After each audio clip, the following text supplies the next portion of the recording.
Hello! Hello, everybody. It is I, Trooper SJP, and this is the Academic Foxhole, and it is the PS4 Saturday where we play the PS4 games. How are you? What's going on? It is, it's me. We're playing the Outer Worlds, but Bola said something, and I want to respond to it. Said something in chat, and I feel like I need to respond. Volas, hey Max, Brondo has electrolytes. There's a whole documentary about the benefits of Brondo. So, Volas gave a joke, and the joke was sailor to cook. I took a bite of ship biscuit and hit something soft. Cook. Was it a worm or a bug? Sailor, it was a nail. So, I'm going to assume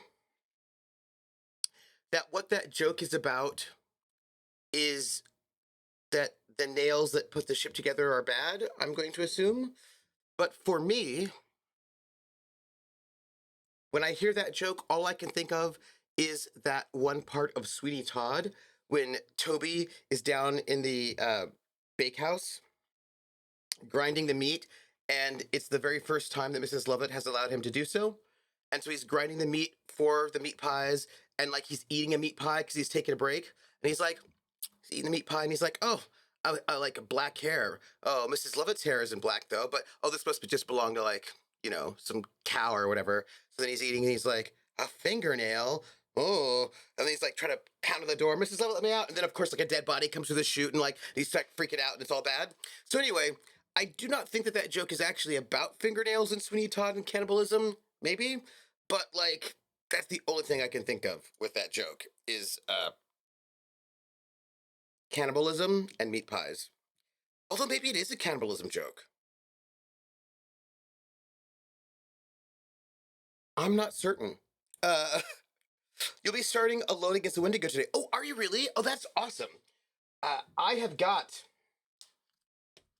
some solo games on deck for the occasion that might be needed. Speaking of which, I should probably set up an overlay for one, because like last Tuesday we were not able to play because I had some players missing. I had like surprise 3 players came out. Like, so we weren't able to do the vampire.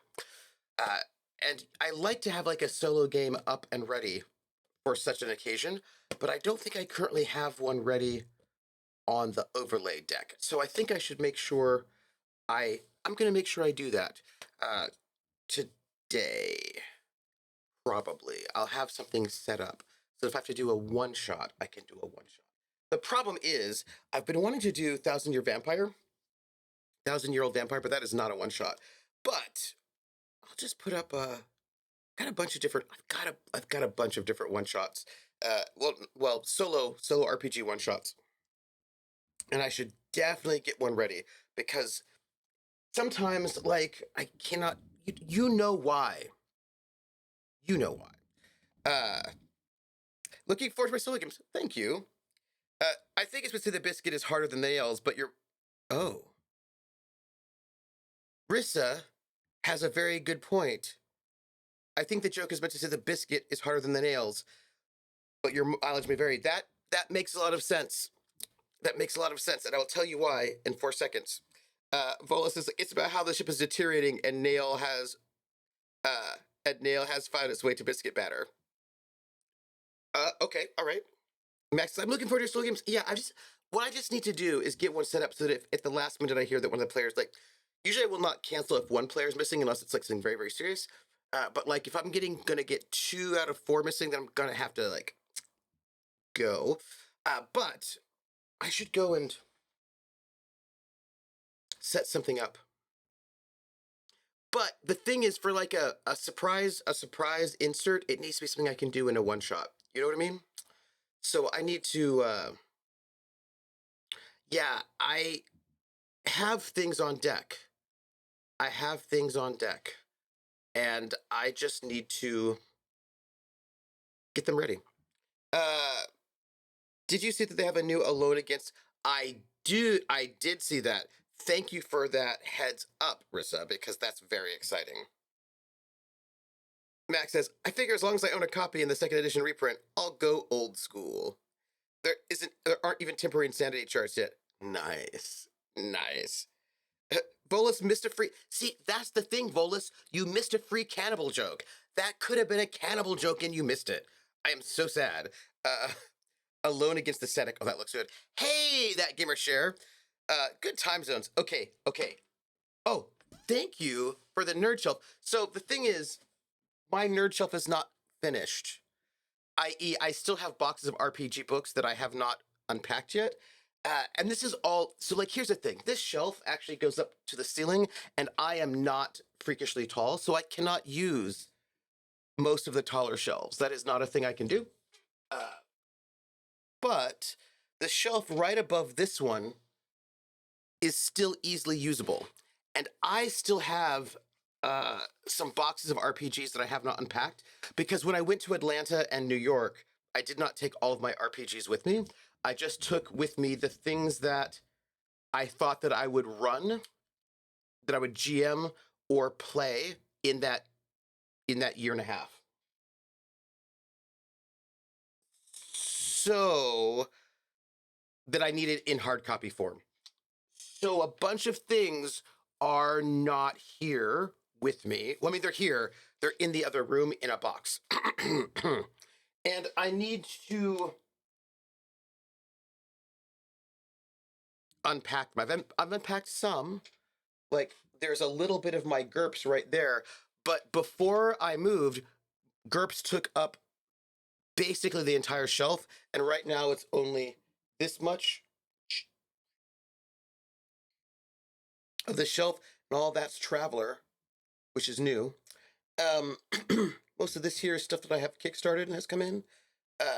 So what I'm going to need to do is move this wonderful, beautiful GM screen that I got from Hawkeye up, probably.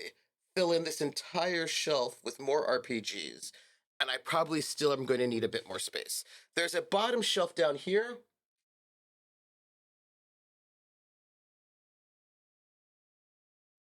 Which is currently all of my music and music books, not the actual music itself. Uh, Music books and art stuff, art books, but not my comic books, which I was going to put up there, but I think I probably don't. Look, the point is I need more bookshelves.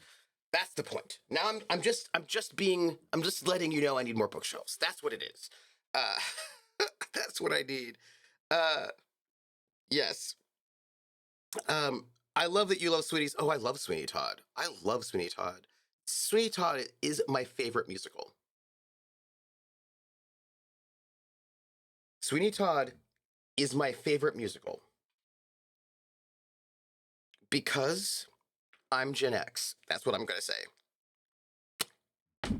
Uh, it feels odd that horrible video game corporation of the Outer Worlds is better than a real life company.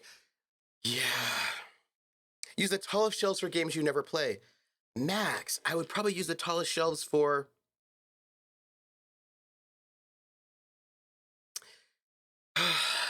Okay, so the thing is, Max, that I have organizational stuff. Right now, these games are not organized the way I want them to be organized. I tend to organize them alphabetically. Although I cheated and had GURPS not alphabetical because it just takes up a whole shelf. So I tend to have all of my RPGs alphabetical. And then within each game itself, like I have GURPS first because I have so many GURPS books. And then I think I have, to be honest, I'll have to see. Sometimes I have to cheat, but it's fine if it's a huge number. So it'll go alphabetical, game by alphabet, and then within the game by edition, and then within edition, core rule books first, and then I usually go core rule books, and then major supplements alphabetical, and then adventures alphabetical, so that then I can always say, oh, I need that. And my CDs, when I have them unpacked, which I currently do not, are also done alphabetically.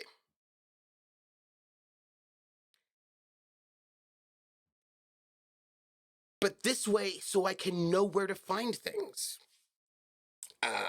You know, that's what I'm trying to say. The gamer share. I know all about that average height life, right? Good average height, not freakishly tall, just average. You know what I'm saying. By the way, that gamer share. Every time I see your name, all I can think of is, "Do you believe with life after love?" Like that. That's just just like Jesse James. That's what I think. Uh, oh, I need to. You know what? Thank you for reminding me. I need to change our. I have not changed our timer commands. What is wrong with me? Let me. Let me edit this because we are not in Drynax. We are in the Outer Worlds. One moment. Oh my gosh. By the way, I'm wearing this shirt right now because after the video game today, I'm going to do my bike ride. I want you to know that I'm committed. You have to, I'm committed to riding my bike, even though it is a gazillion degrees out in ways that I do not like. Just so you know it. We're playing the Outer Worlds today, by the way. And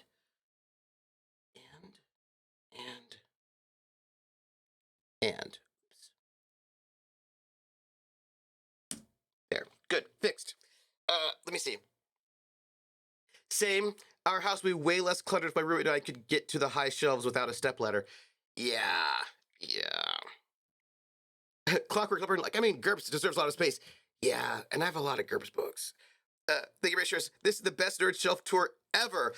So please remember that it is not complete, but for my nerd bookshelf, what can you and can you not see? So that upper corner over there, I just got the Cult Swedish horror game because I'm collecting games from around the world.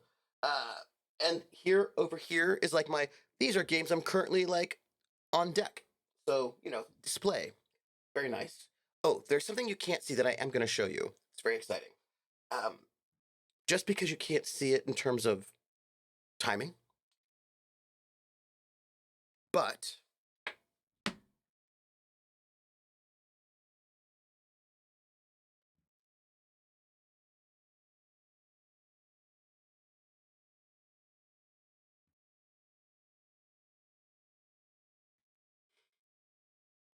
I kickstarted these wooden puzzle boxes, and they're puzzle boxes, and they're wooden, and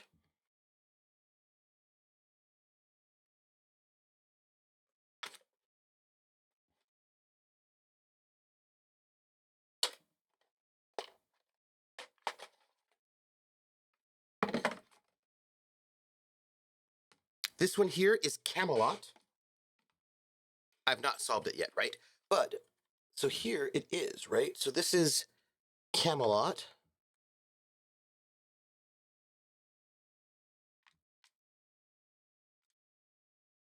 And it's a puzzle that you've got this puzzle box to solve that you've got to figure out, right? How to solve all of the pieces of this puzzle box. And I thought this would be a super fun thing to do. Can you see? They got the little torches up there, right? Isn't that neat? And I kickstarted it, and I thought this would be just like super fun to do. I have not yet had time to do it because I feel like a puzzle box is a thing that you sit down with some Earl Grey tea, except that I don't like Earl Grey tea. I don't like black tea. So Sleepy Time Tea by Celestial Seasonings. And then you like sit there with a fake pipe and some Celestial Seasonings tea and I don't know, something cool on the record player, and then you solve a puzzle box. Like, oh, and you have to be wearing a sweater, a cardigan, and you're sitting in a beanbag chair. Just, I do not know if any of this is true, but the point is, I have a beanbag chair, I have a fake pipe, and I have a puzzle box. So, yes, this is what I'm saying. Uh, yeah, I can never have any too many shelves, and I need thick. Volus's thick GURPS are appreciated. You know, me too, me too. Uh, yeah. Which production? Well, my fave is Angela Lansbury. I will go with either George Hearns or Lynn Carey. The first I saw was the filmed version with George Hearns, but I mean, I have the LP. So, like, you know, I just want the good original run, either one. Hey, Hescape, how are you? We always need, you know, here's the thing. I actually do have more bookshelves. They're in the living room, but those bookshelves are not. So here's the thing. Those bookshelves have academic books in them. And I do probably also need a couple more bookshelves over there. But also, I don't know if I actually need more bookshelves in here. I would need to unpack my RPG books. What I might need to do is just move my music. I don't want to move my music books, though. I want to keep them in here because I like the idea of it. But I could move all of my manga, comic books, and art books into the living room. I might need a couple bookshelves. And here's the reason why. Here's what you need to know. I have bookshelves, and then I move from point A to point B. Then sometimes not all the bookshelves make it. Do you know what I mean? Like, I currently have 3 bookshelves out there in the living room, and that is not enough. And they're like the narrow bookshelves you can get from like IKEA or whatever. They're the tall ones, but like, again, I only have, oh, I forgot. I actually also have a Calyx, but that's for board games. Point being, I might need more shelving, but here's the issue.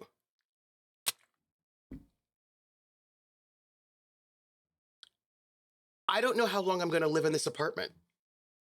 And I'm getting a feeling of inertia, right? That I'm going to be living here for the next school year, which is fall and spring. So but what if I don't stay in this apartment after the next school year and then I move? If I'm going to move, I'm not going to want to unpack all of my books and build new bookshelves and do all the unpacking and organizing only to pack everything back up again and leave. But I don't know if I'm going to move or not. Anyway, that is my conundrum. That is my hello, Camelot. That is currently my conundrum. My conundrum is I don't know how long I'm going to stay in this apartment. That's my conundrum. Yes. Uh, I need a special section in the shelf for fancy dice display. At the moment, my shelves are in like the Crown Royal bag, and they're my dice are hanging out. But I do need. You can't see it, but I've got a bunch of cards that are related to RPGs. Like I've got Desperation, et cetera, and I really do need to like. I need to work that out. Hey, Schmelzer, wie geht's? Hescape, noted. Trooper will be riding his bike. No excuses. When I'm done, I'm gonna ride my bike. I've got more water over there, and then I'm gonna do it. That's it. Like maybe I should wait till it's evening and not 1,000 degrees, but I'm gonna just doing it. Yeah, I'm gonna. Yeah. Riss is like, so then keep hydrating and please don't overdo the biking in the heat. I will try not to. Is what I'm thinking. By the way, we are playing the Outer Worlds, and I'm just gonna, play it. It's what, while we're here, might as well. I mean, got a controller. Just gonna get us going while we chat about all the things. Because we have to go and, like, make our way through the Wilderness Preserve, I believe. Let's see. One step for man, the next, the explorer. Yes. Thank you, Well, many folks default to share the most fabulous bard of our time. It's helpful for folks to remember my name. Hey, that gamer share, you only speak truth.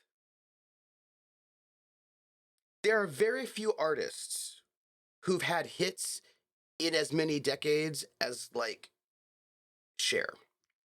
I think she even beats Tina Turner because she's had 6 in the 60s, right? She had the decade of the 60s, she had hits. I Got You, Babe, right? In the 70s, she had hits. The Dark Lady Trio.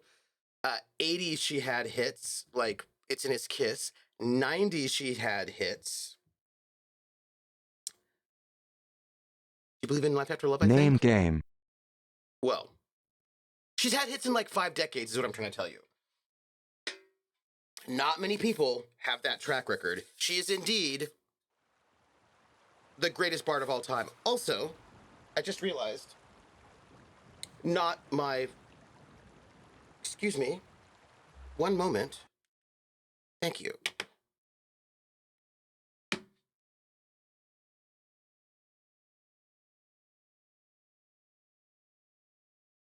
The name game.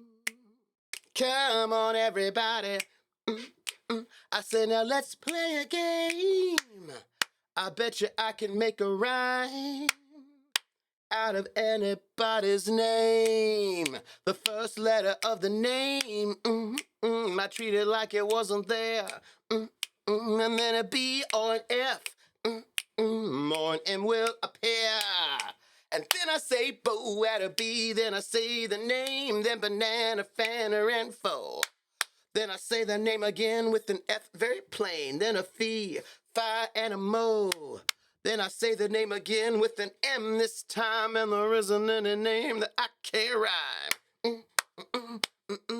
Vopers, Vopers, Vopers, Vopers, banana, fanner, for Vopers, fee, fi, mo, mopez.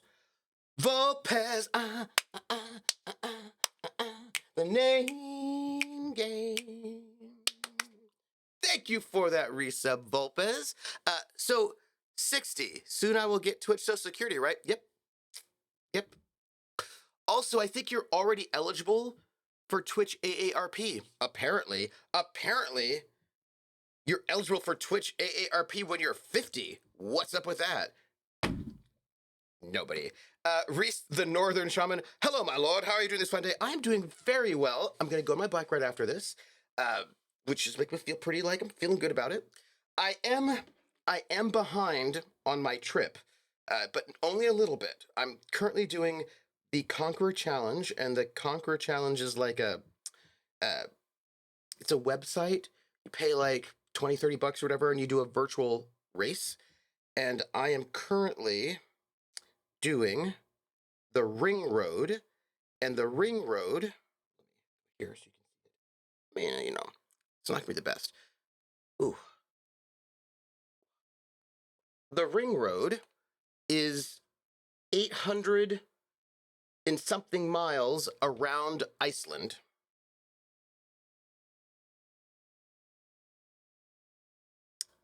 Right? So that's Iceland, and it is this particular route. You can see it a little bit better. Whoop, there, where I'm bicycling around Iceland, and it keeps track of where you are in your road race. So you can see, whoop, that there you go. Probably can't see very well, but I started here, and I've gotten up to here.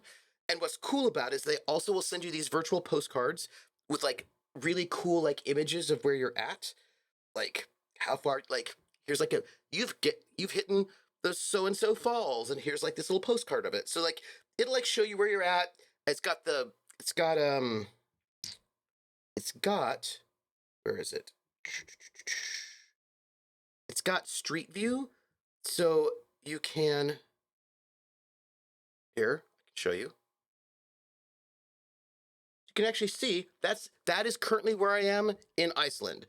If I were on ice in Iceland right now, rather than doing this virtually, that would be where I'm at. And so you can follow yourself along.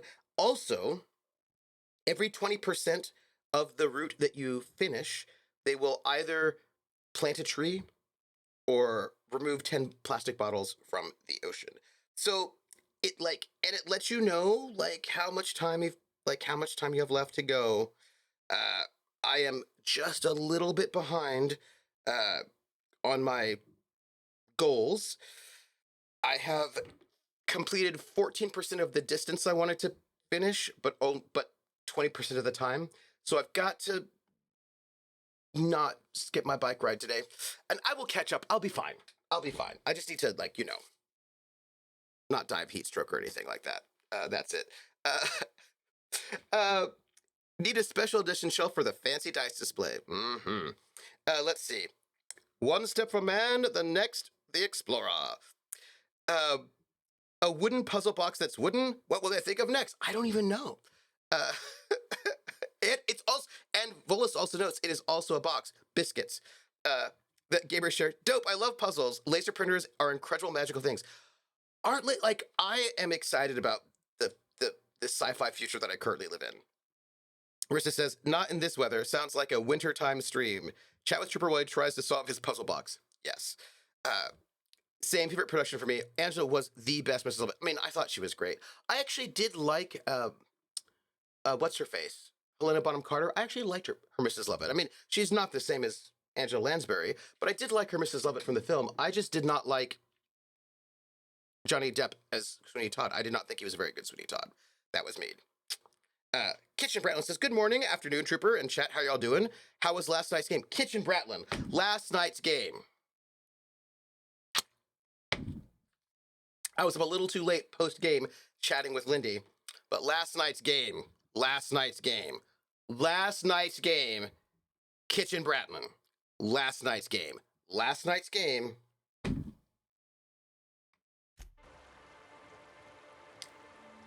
Apparently, we are going to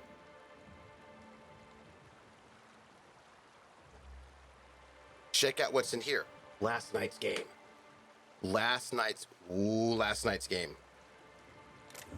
I don't even know if I can tell you. Last night's game was a game. There was a game that happened. Would it be terrible if there were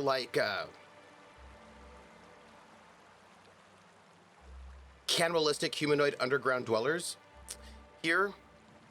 Or if all of the water are electrified and we immediately died because we're walking in the water and there are clearly unsafe electrical situations going on here? Those are just thoughts that I had for no reason. I sometimes wonder about myself, actually. I don't. I know that all these thoughts come from watching cartoons. Like, really, this is just what no, actually, I feel like this idea of electricity and water, there's something else. It wasn't just cartoons. I feel like there was a movie, maybe? Or way too many video games. What is that? Nothing I have to worry about, I guess. Also, I still need to catch up on chat. And biscuits, Dolomite. Biscuits. Don't go through Wayfair if their shelves are not good. Oh, then I won't. Hey, Lone Coup, how are you? Hey, Max Ryder, I'm not super familiar with Wayfair. Do they produce their own items? Or do they just resell other people's items? I do not think I've spoken to these people, so that's cool. But I do feel like I've been over there before. Maybe I haven't been. No, I think I must have been. Well, you know, we will chat with them. Commander, you ever wonder why they put lights on our armor? No, Trooper. See, What about these tubes poking out everywhere? No, Trooper, stop asking stupid questions. Sorry, Commander. what? Well, I imagine the lights are so that you can see in the dark. The tubes, I have no idea. Like, none. Wow, the adjutant's on hired gun. I wouldn't call myself that. You know, that feels a little dismissive. Rissa's like, I feel that conundrum. Yeah. Rissa's like, last night's game ended with, I'm sure we'll all be fine. Yeah. Yeah. I'm just noting. The players describe things, and I'm like, you're drinking in death. Cool. Cool. I'll just note that that's how you described it. I didn't describe it that way. Players described it that way. Marauders on Eridanos. And if the players say, I drink in death, and I'm like, okay. That's your favorite gun, right? Wow. How'd they convince you to help us out? Also, I don't think I'm like that. The adjutant's favorite gun makes it sound very mercenary, and those flowers are very beautiful. I don't know how I feel about being referred to that way. I feel like I'm much more independent. I feel like I'm a loner, Dottie, a rebel. To quote Pee Wee Herman, those are my feelings. So that's what I gotta say. All right. Well, apparently there are people here, but we're gonna follow this river. Maybe. I guess. I mean, I realize that there's like a little quest marker, and that we're not following the quest marker, but that's because we want to see all that there is to see. Speaking of which, can I zoom in on this map? I can. Okay, so we walked in here. We've walked this way. I don't know if we've actually done everything on this little corner, but we will see. We'll see. Also, there's like a building over here, which seems... There's also mantis swarms over there. All that seems... Hello, little sprats. Probably bad. We're gonna just follow this to the end and see what we can find. That's what we're gonna do. And I'm also gonna get caught up in chat because chat always says the most awesome things and makes me happy. So, also biscuit. That's. Hey, if I went this way, I bet I'd die, huh? I just fall off the edge of this floating island and die. So let's not do that, but I'm tempted. But let's not do it. Because what if I didn't die? What if I didn't fall off the edge of the floating island? I just floated. Like, what if... I don't. No reason to unpack then. Also, truth be told, I don't think anyone really gets to unpack everything ever. You know, I have many times in my life. I have, but this is probably because... You know, being in the military, that's kind of your life all the time. But that's also probably why I don't want to unpack again, because I have spent so much of my time moving and unpacking and also moving again that it does get old. And you're like, can I just, like, abandon restaurant? Oh. Okay, well. Mantis swarm. We'll just deal with this. Oh, hi. Hey, get away. What is going on? Excuse me. Everybody use your powers. We're getting into like a big fight. A fight that I don't even like. What is even this? Yeah, just do all of those things. It's... Oh, it's not even dead yet. Okay. Hi. Hey, excuse me. There was just a thing that happened here that was like, like that. You know, it's fine. It's fine. It's fine. Fine. Biscuit. I do have a biscuit thing to tell you all. A biscuit-related story to tell you about the joke that Bolas told us about the biscuit. So I have a biscuit-related joke. It's not a joke. It's a piece of information. The biscuit-related piece of information that I will share with you. Did you hear that sound?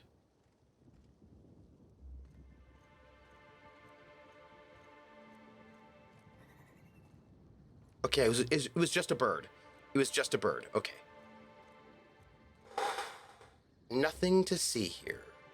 It was just a bird. And nothing is weird. But also, I have chat things. Okay.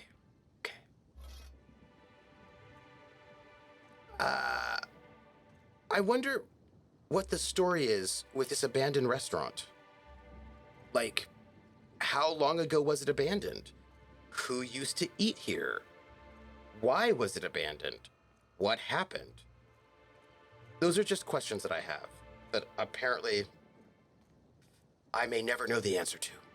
But let's catch up on chat while I'm walking. Walking? Geht's gut?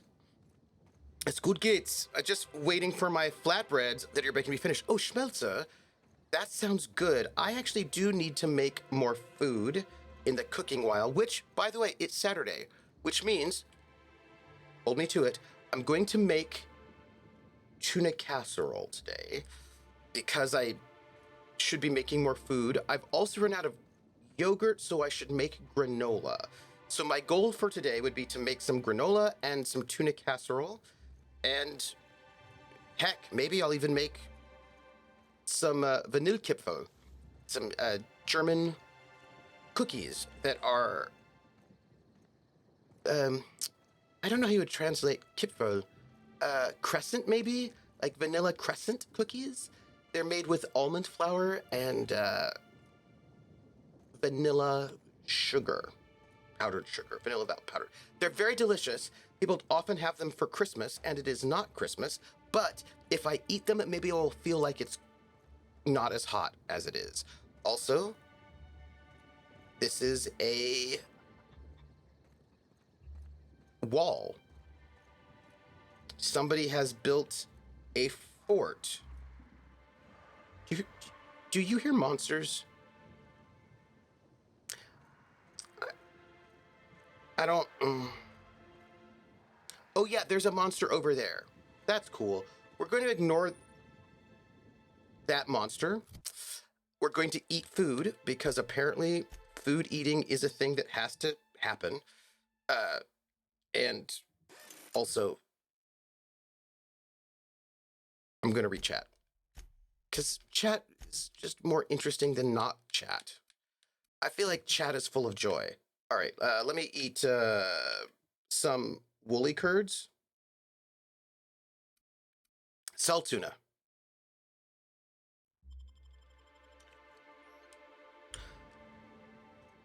Sure. Oh. I don't know what it is you're looking for, stranger, but I reckon you better get. I've had about enough of you and your ilk coming by with your searching questions and expectant looks. I know you with those void-damned hunters, and I know what you want.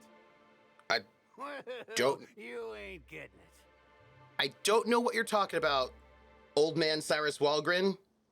I'm not trying to take your claim, old prospector, or I'm not a revenuer trying to steal your moonshine. Look, I'm just hanging out. I'm gonna read chat. Riss is like, I have a box from the move nearly 7 years ago that I opened, found keepsakes, and left the closed closet as it is. Does that count as unpacking? Maybe. Hesketh, Trooper blames chat for him talking for so long. Couldn't be Trooper's fault. It's totally my fault. Kitchen Bratlet says, some boxes never get unpacked. Hesketh's like, it's true, feel called out. Nothing to call out when it's like this for everyone. Volpa says, yep, I've moved away from boxes for some things. This is the second place now for some of my bags of cables not touched. Yeah, and the thing is, here's the thing. If I have, like, time, like, if I know I'm going to be somewhere for a while, then I can maybe go through everything and be like, you know what? I probably do not need this cable for a jazz drive or a zip disk anymore, since I'm probably never going to do that. But I would need to actually go through all the cables to make sure that it isn't something I need. If I'm like, oh, I probably don't need this, I would totally do that. Really, to me, a lot of getting rid of paper, but I need time to go through, and I don't feel like that time is well used if I'm not fully unpacking. Yeah. Riss is like, you might try going through the bags at some point to pitch any cables that only go to tech that no one makes anymore. That's what I'm saying, Rissa. Wilpa says, I did that a few years ago, down to only 3 authors, but kept everything by them. They're all in storage units now. Artie! How are you, Artie? Also, yes, please don't dive heatstroke. I will try not to. I don't want to dive heatstroke. I'm going to hydrate before I dihydrate, as Lindy says. Kitchen Bretland says, for me, it felt so good downsizing. All the paperback books had to go, together with the DVDs and CDs. Oh, I got to tell you, Kitchen, downsizing like that always screws me over, because unless it's clothes. If it's clothes, it's fine. I'll just downsize my clothes. If I can't wear it, it's gone. But when it comes to books, I get rid of a book, then I'm like, wait, where was that book? Oh, wait, I needed that book. And then I needed the book. So many other books are like, yeah. But although, to be honest, I don't have a lot of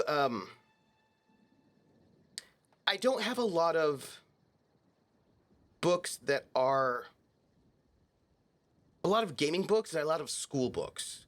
I don't have a lot of things that are not one of those things. I've got a couple of things that are not there, but I don't have a lot of things that are not there. Speaking of which, I got something in the mail and I want to show you. But it's in the other room. But I want to show you because I think you will find this really, really cool. Biscuit, by the way. Hold on.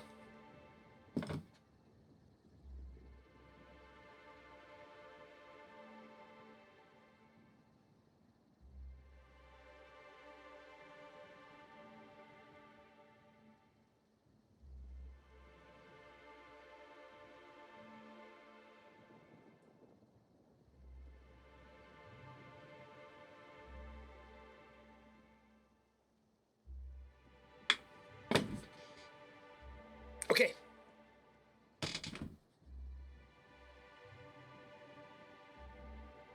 I haven't had time to start reading it because of my life right now, but guess what I got? I feel like you're gonna like this. I also feel like I should catch up with chat before I show you so that I can see what you say. Although I have chat open in 2 different locations, so it's fine. That Gamer Share says, an amazing bicycle could shrink. Thank you, that Gamer Share. And I have to tell you something about the Conqueror Challenge. I have found being consistent with workouts difficult. Once I get into a cycle, I'm pretty good, but then if I get out of the cycle, then I'm kind of like, sometimes it's hard. But this has been really good because it helps the environment, it's got accountability. Like, I found the and, oh! That Gamer Share, I didn't show you the other thing that happens when you do a Conqueror Challenge. You do have to pay for them, like 20, 30 bucks or whatever, but that's also a form of accountability. But,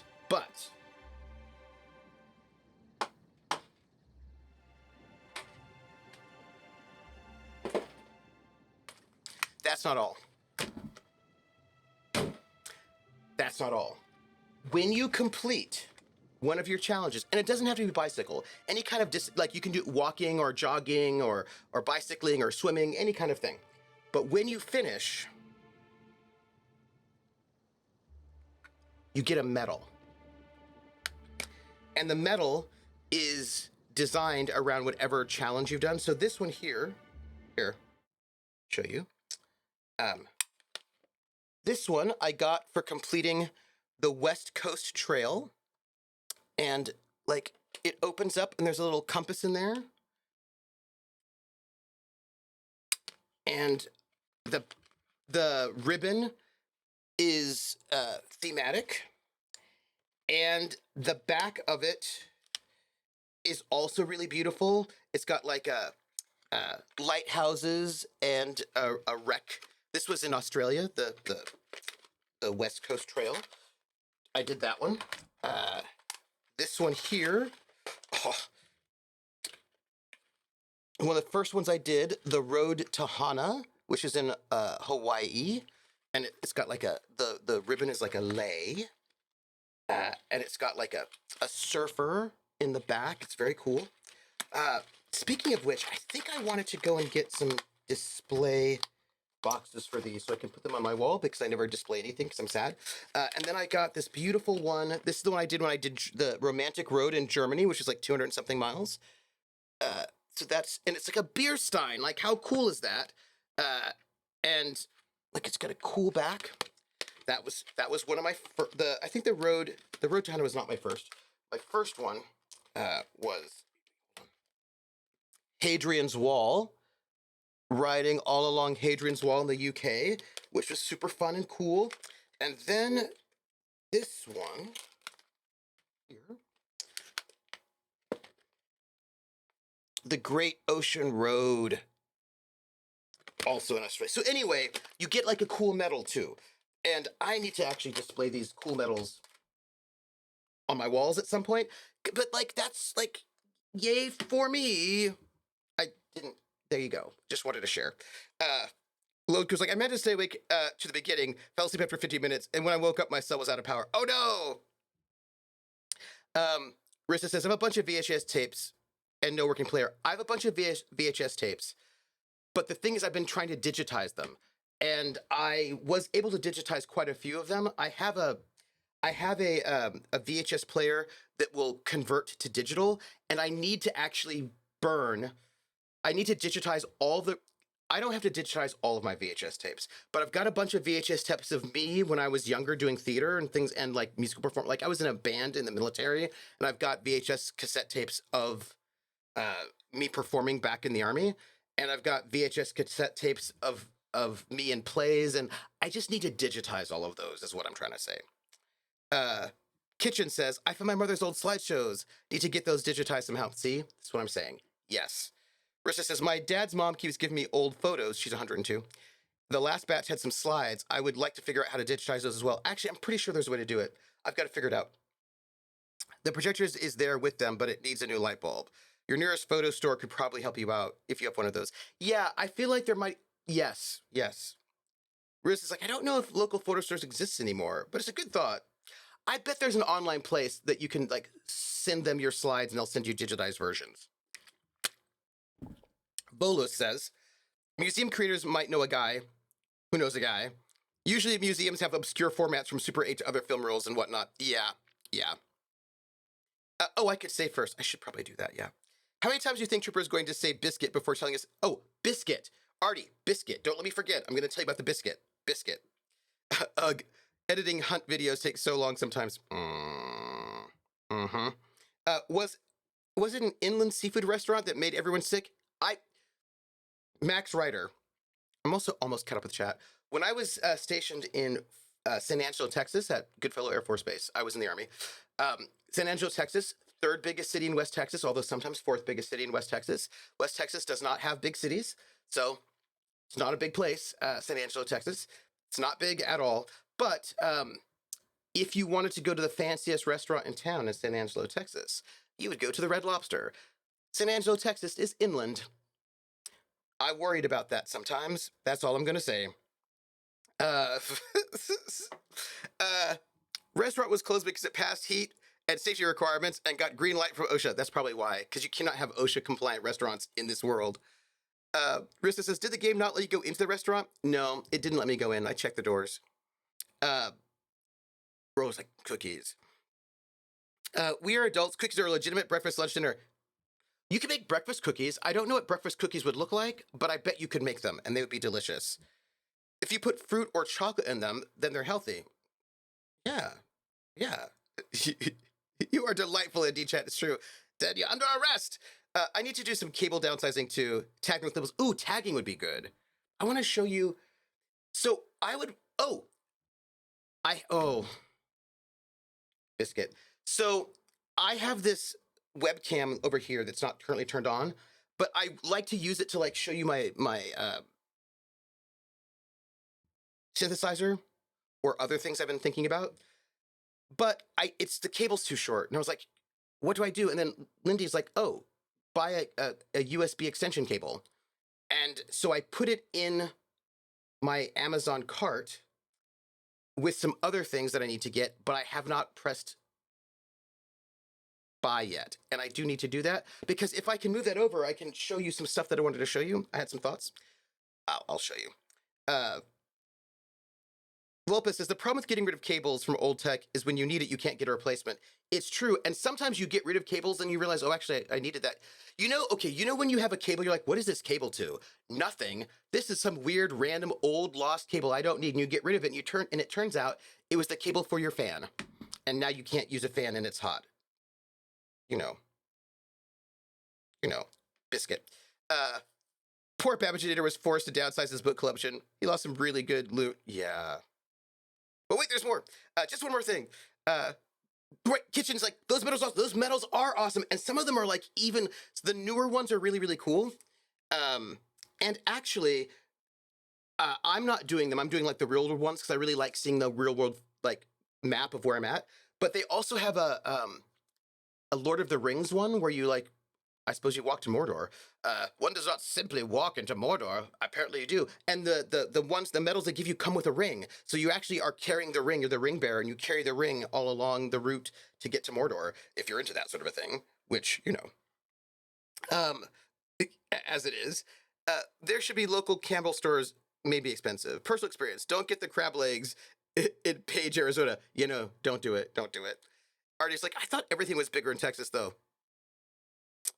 Yes, actually, including things you don't want to be bigger, like bugs. FCB says chocolate chip cookies are legit breakfast food. Okay, yes. Especially if they're warm. But I bet you can make a breakfast cookie, but I don't know what it is. I just imagine you would go to some kind of bougie hipster restaurant for brunch that's only open from like 11 o'clock in the morning until like 1 o'clock in the afternoon, and they have breakfast cookies. And a breakfast cookie would probably have to be made with eggs. It'd probably be like some kind of like a breakfast cookie in a bougie place is probably going to be like, those like little rims? They'd probably put like the egg in the rim so it looks like a round cookie thing. And they'd probably put cheese on it. I don't know. Like, I imagine they'd make fake chocolate chip cookies out of bacon and I'm just saying, I feel like there's a way to do it. That's all. That's all. I like the random biscuit insertion, so I hope Trooper doesn't get to it till the end of the stream. Biscuit. Buy it, do it. It's only money. Sorry, what are we talking about? I just came into the stuff on my cart part of the. Oh, I've got to get a USB extension cable so that I can attach this little Logitech camera I have, so I can actually use the camera to show you my synthesizer, but also this other thing I want to show you, which I will tell you after I tell you about the biscuit, or maybe before. Biscuit. You found your telescope. You found your telescope from the 70s. Oh, ooh.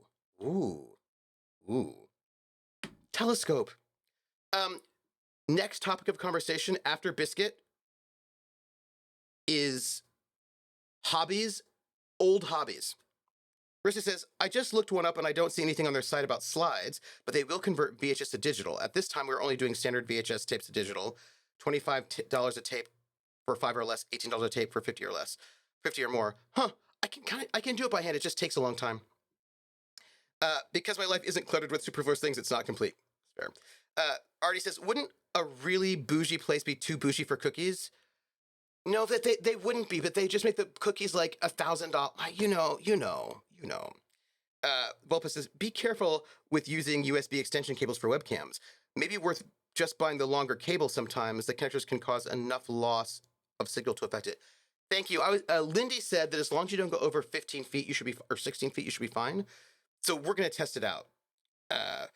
Rissa says, especially if it's a warm chocolate oatmeal cookie, yes. We prefer dried fruit, like I like dried cherries or craisins. Ooh, and you can add crispy bacon bits. See, that sounds completely like a breakfast cookie. Maybe some nuts. This is a breakfast cookie, absolutely. Max, I have one of those extension cables. The one I got was a little wonky, unfortunately. Oh, man. Bummer. One does simply not walk into chapters. Okay, I'm caught up. So now I can tell you. I was going to biscuit, but that's not the thing I'm going to tell you now because I had to tell you this thing first. So I got this thing. It was advertised to me. I saw it, and I was like, oh, I need to get this. I have not been able to read it yet because it is neither an RPG book nor a schoolwork book, but I hope I can read it soon. But I wanted to show it to you because I thought you all would find this really cool. So this is a graphic novel, and it's called The Good Asian. And it is set in 1936, which you know me means I'm going to be very excited. It's a mystery. It says, following a haunted Chinese-American detective on the trail of a killer in 1936 San Francisco, my hometown, The Good Asian is Chinatown noir, starring the first generation of Americans to come of age under an immigration ban, the Chinese, as they're besieged by rampant murders, abusive police, and a world that seemingly never changes. The multiple award-winning graphic novel featured on the 20-plus best of the year lists. So, like, everybody was like, this novel is, and also, so it won the Will Eisner Award. And here is the art on the inside. And look, it's 1930s. It's noir. San Francisco. All of these are things that say this is made for Trooper. So they have an immigration history timeline in here, which I'm really excited about as well. Did you know that if a white woman married a Chinese man, she would lose her U.S. citizenship? Not, they got rid of that, I think, in the 20s. But there was a time they really did not like interracial marriage. And they were like, nope. And so there you go. How about that for some shenanigans right there? Anyway, I'm just really excited about it. I'm really excited to read it. Sounds like fodder for a Cthulhu Confidential scenario, doesn't it? Doesn't it? Risk it for biscuits. Biscuit. Dough Gourmet and Luxor are pretty funny based on a quick... Oh. I can find out what that is. Some books should have that noise when you open it. Yes. Volpa says, Rissa, try the Trader Joe's Golden Raisin Melody, a nice blend of dried currants and raisins, but not the regular dark raisins. Super good in oatmeal and cream of wheat. Volpez, I was going to tell you about biscuits, but I can't because you mentioned cream of wheat. And now, by the way, what void damned hunters are we talking about? I don't know.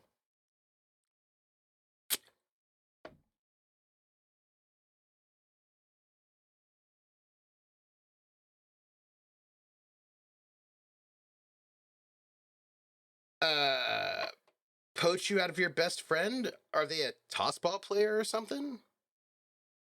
Tossballer, though. I reckon she could put the toughest players to shame. It's good having someone like that around. She ain't the brightest bulb, but... can't say I'd have much reason sticking it out in this wilderness without her. Why would I just attack this person? What? I'm not a random hobo person. Random murder hobo. Points. There are hunters giving you trouble? Damn straight there are. Wish I could go show them what for, but I'm old. I gotta make sure I don't get Carly into no trouble. Two of us have lived on the reserve for years. Every so often, someone comes by trying to steal our land grant and evict us. We hold our own, but it's mighty agitating. Well, I can help you with those hunters. Really? Yeah. That's great news. Cal! You hear that? We're finally getting some help! I'm worried. Oh! Cal, was it? Who's a big, strong primal? You are, Cal. You are. I think she likes you.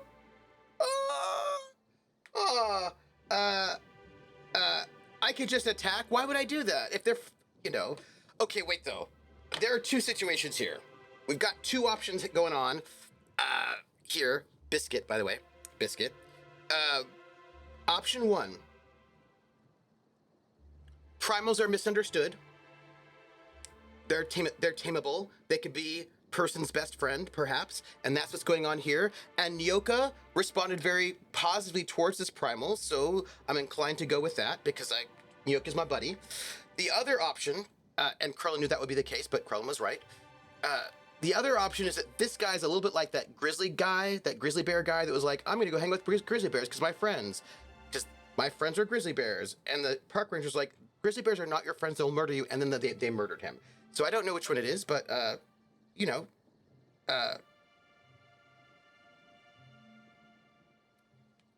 is that a primal? What the hell is it doing here? Oh, why, that's Callie.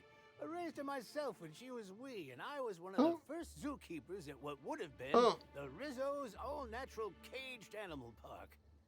Since Slug took the land complex over and the park was scrapped, she's been my sole companion. Reckon Slug noticed. They figured this place safe enough to entrust me with the land grant for the reserve. There's something about it being safer from corporate espionage. Well, this is an odd situation, but I am still inclined to help. Didn't expect a stranger to do an unsolicited kindness to a standoffish old man. There's something else. I suspect Biscuit. you'll find the hunters that have been after me beyond the hills on the other side of the river from here. See if you can convince them not to poke around here. Sure, I have a couple of questions for you, though. All right? Shoot. How long have you lived here? Quite a few years at this point. It'd be since a couple years before the Rizzo's Slug Complex ownership switch. And after that, well, I ain't sure. It's been a while. And for the most part, it's on the quiet side. Just not when those damn hunters are out and about. So, what's it like spending your days with a primal? A lot better than spending your days with a caner, that's for certain. Okay. I'm happy out here. And I think Callie is too. Ain't that right, Callie? Okay, well, that's all. See you later. Well, that was the whole thing. There's a huge, massive primal just hanging out. I am going to eat some salt tuna and then look around at this person's complex and see if there's anything that needs to be picked up and put in my pocket. It's a lot of butt. Oh my God, Bratlin. Look at that primal's butt. It's just like, that primal must be one of those like, oh, this is all stealing. One of those old guys' girlfriends. I mean, it's just so big. I like primal butts and I cannot lie. You old prospectors can't deny when a primal walks in with a kind of chunky waist and a huge massive butt in your face and big huge claws and fangs, you get killed. And then you get mauled because you noticed that butt was hauled. I'm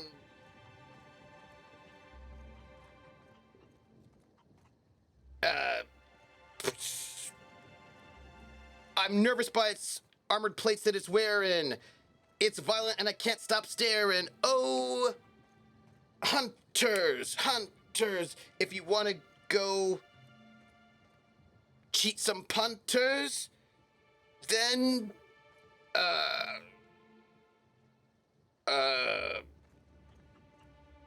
then grab your gun, whip it out. Even non-player characters have to shout. Primal's got butt. Can't take anything here without it being stealing. I don't want to steal from the old guy. He seems fine. Like, he seems like not a corporate stooge, so I don't want to rob from him. Frustrating. It's fine. It's all right. Even though there's all sorts of stuff that I could just loot. But I won't. But I will go into his house. And when I'm in his house, I will also shut the door. And I'm just going to see what's in here, right? Because, you know, great. I think Cal wants you to stitch their riches. Maybe. I'm only slightly embarrassed to say I have a modified version of the song I sing to Rufus. As well you should. Then hunt some shooters. Yoink. Wait. The Dissident Queen. The Dissident Queen, Chapter 2. Halcyon Helen encounters the Slugmen. Having fought their way past the numerous banded ambushes and hostile automechanicals, Halcyon Helen and Olympus Opal have found themselves at the gates of the Dissident hideout. "You're a fine partner, easily better than my last," said Helen. "But I dare say those fiends outrank your typical anti-establishment scum. Many of them were scientists before they deserted their corporations, whereupon they stole technology for their own nefarious purposes. I've seen their abominations, and they're more than a typical person can handle. You should return to your job and to the place where you're needed." "Though I know my wake was valuable," Opal said, "I'm still pleased that I was promoted to assist in your quest to rid the galaxy of those that would threaten the colony's productivity. The two of us together will, I believe, be twice as effective in eliminating the enemies of the board." Helen did not respond, but instead bid her companion be silent, for she had seen that the gates to the Dissident hideout were no longer shut. Someone, or something, had opened them.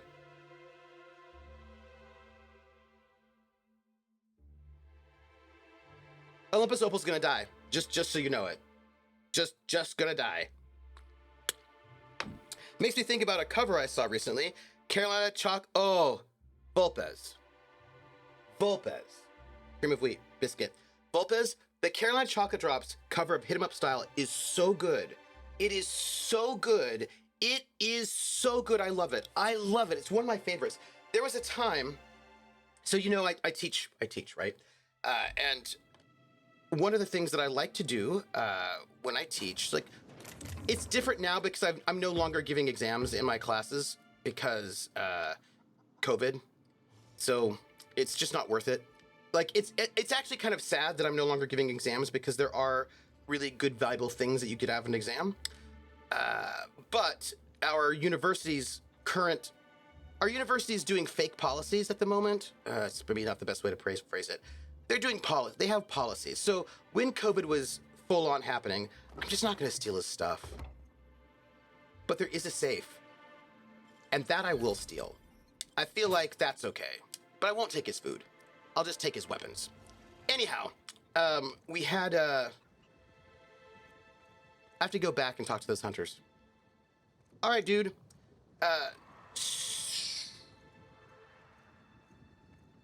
I was going to tell you something. You're drinking an orange vanilla seltzer that tastes exactly like a creamsicle. Ooh. Nice. Cream of wheat, biscuit. But I was telling you something different right now. We were talking about Carolina Chocolate Drops, covers, robbing people, blind. What was it? I was going to tell you something. Cream of wheat, biscuit. It wasn't one of those things, even though I needed to tell you that. I just hadn't gotten around to it yet. Running on iced coffee here. Oh, I don't drink coffee. I just don't. Super taster. Don't like it. But it's not. I'm not against it. Thank you, university policies. Thank you very much. Yes. Test university policies. So, when COVID was doing its thing, the university sent everybody home, and then made us all go online with no notice, which was very hard for my colleagues who are not live streamers. It was not so hard for me because I'm a live streamer, so I know how to do this. It was fine. But when they started bringing people, but here's the thing. We also have a lot of homemade rhubarb elderflower tea. Ooh, that sounds good. So here's the thing, right? Oh, excuse me. Pardon me?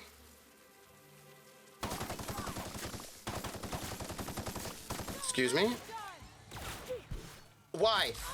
Excuse me for one moment. Let's just take care of this. I also should have my pistol out at this point. Hi! Oh! What's going on? Somebody do some shooting. Somebody do some killing. No. No.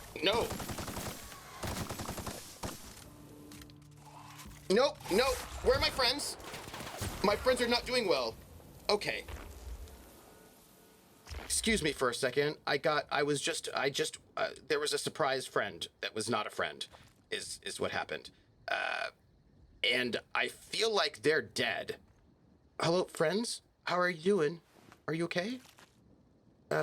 Friends? Nyoka? Ellie? Are you okay? Wait, where are you? Oh, they're on hold. We don't want that. I think I pressed the wrong button, is what I think happened. Cool. I don't need you to hold anywhere, though. Great. Just come and hang out with me. Hey, how you doing? Whew. I think in my panic, I pressed the wrong button. So there's that. Yep. Tests, by the way. We had a test situation to talk about. Apparently I am over encumbered by 1 pound. It's fine. We will get there. You know what? While I'm here in the middle of panic, let me just reload my weaponry. Yeah. Okay, great. So, the chocolate drops are in Discord, and for you, Rissa, Sir Mix-a-Lot doing Baby Got Back with the sales. Ooh, I'm so excited for the Seattle Symphony. That'll be fun. Rissa says, I have a hard time finding seltzers sometimes that don't have artificial sweeteners in them. So I'm always happy to find ones that have flavor without sugar or sweeteners. Polar has this orange vanilla and another ginger lime mule that I quite enjoy. Ooh. That sounds good. Biscuits, old hobbies, thank you. Biscuits, cream of wheat, old hobbies. Don't let me forget. So here's the thing. What happened was, so before COVID happened, I would very often find students say things like, we don't see the point of going to classes. Hello, Victoria Foxworth. Like, what's the point of going to classes? Going to classes is stupid. We can learn everything online through YouTube. It just seems ridiculous to have people teach you things when that's not the future. The future of the world is do everything online. Had a bunch of students who were like really into that. They're like, yeah. And then COVID happened. They're like, no, actually, we hate this. We hate this very, very much. It turns out that no, you can't do everything online. Like dance classes and chemistry labs, numerous things. Turns out were not as good online only. And then they didn't like it as much. And what ended up happening is that the university sent all the students home, made everything go online. And a bunch of you students were like, actually, we hate this. We want to come back to school. And this came from a couple different spaces, right? Like you had a bunch of privileged students who are like, why would we pay Harvard money to be hanging out and just taking online classes? But it also turned out that online classes were really, really bad for students with ADHD or poor students who don't have a very good internet or a safe and quiet working environment. So going online ended up exacerbating the class oppression. Anyhow, so we all come back in person. Is what happens. We all come back in person. Where do you think videos come from exactly? Even animated videos come from people. Yeah. And also, as Roller notes, some knowledge is not recorded, and some knowledge you have to actually be there in person. So they brought everybody back in person, I think too soon. But they brought everybody back in person, and they had these policies in place because we're still in COVID. Things like we all had to be tested twice, 2 times, or 3 times a week. We had to keep masks on. We had to have social distancing. There's all these various sort of policies in place to keep us all safe from COVID. And because they're like, COVID's a stressful time, they had these various academic policies in place, like extraordinary pass-fail, all this sort of stuff. A lot of accommodations for people sort of set up. And they have gotten rid of they also like a quarantine housing. So if you got COVID, they take you out of your dorm room. They put you in special quarantine housing so you would not get your roommate sick. They had all this stuff going on. All of it's gone. No more testing, no social distancing, no masks. I can't even ask my students to have masks. Everything, all protections, all of it's gone.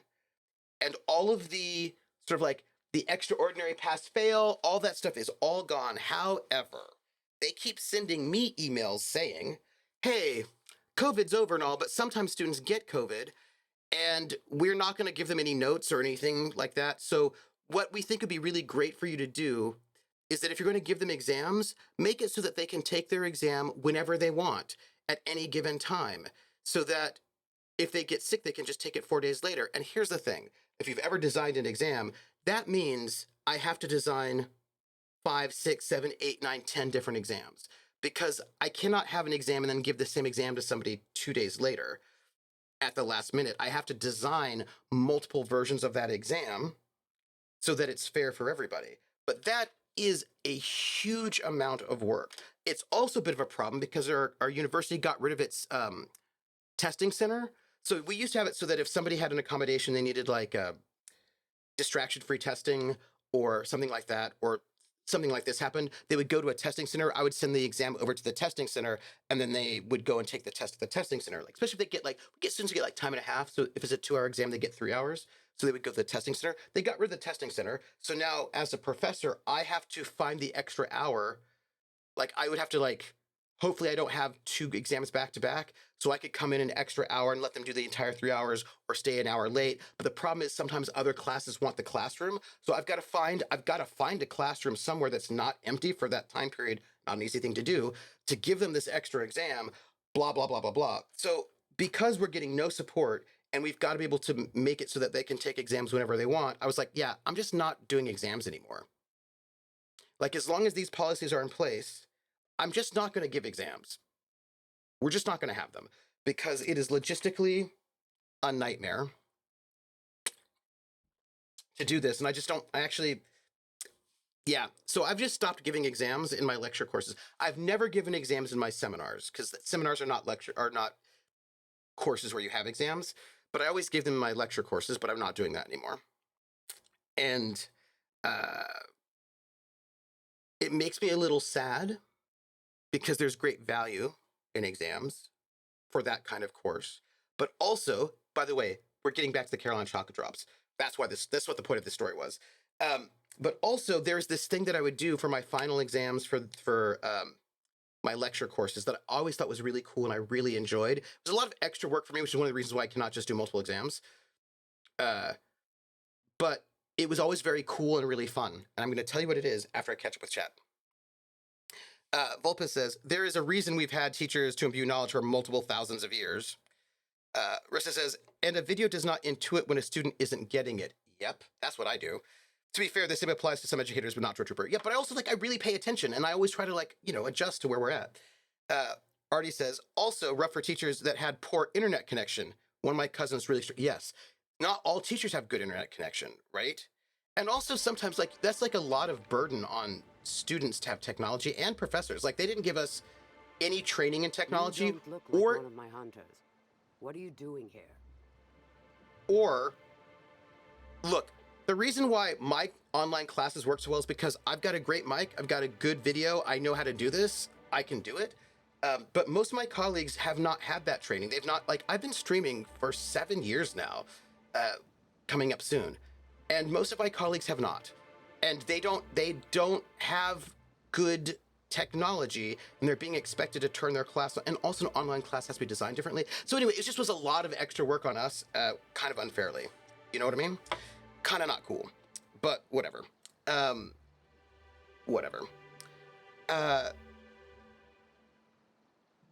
Basically, they want to pretend everything is back to normal, but still want you to cover over all the extra work and their support. Yes, Artie, that's exactly what they want.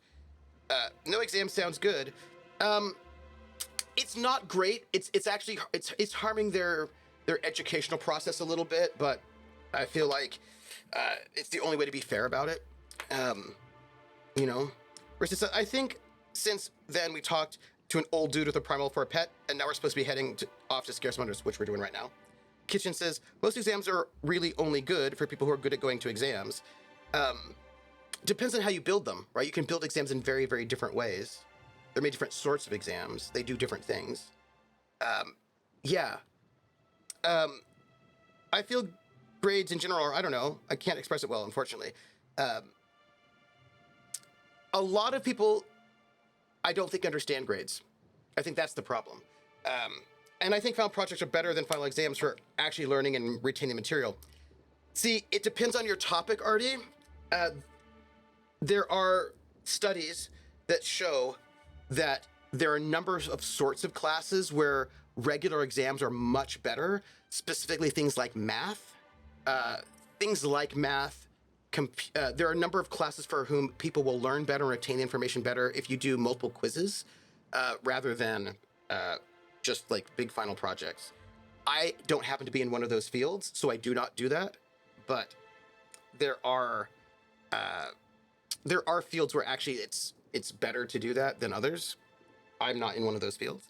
Vola says, have you tried cheese and veggie MRE, aka vom? Oh, the vomlet, Vulpes, the vomlet was terrible. The vomlet was so awful.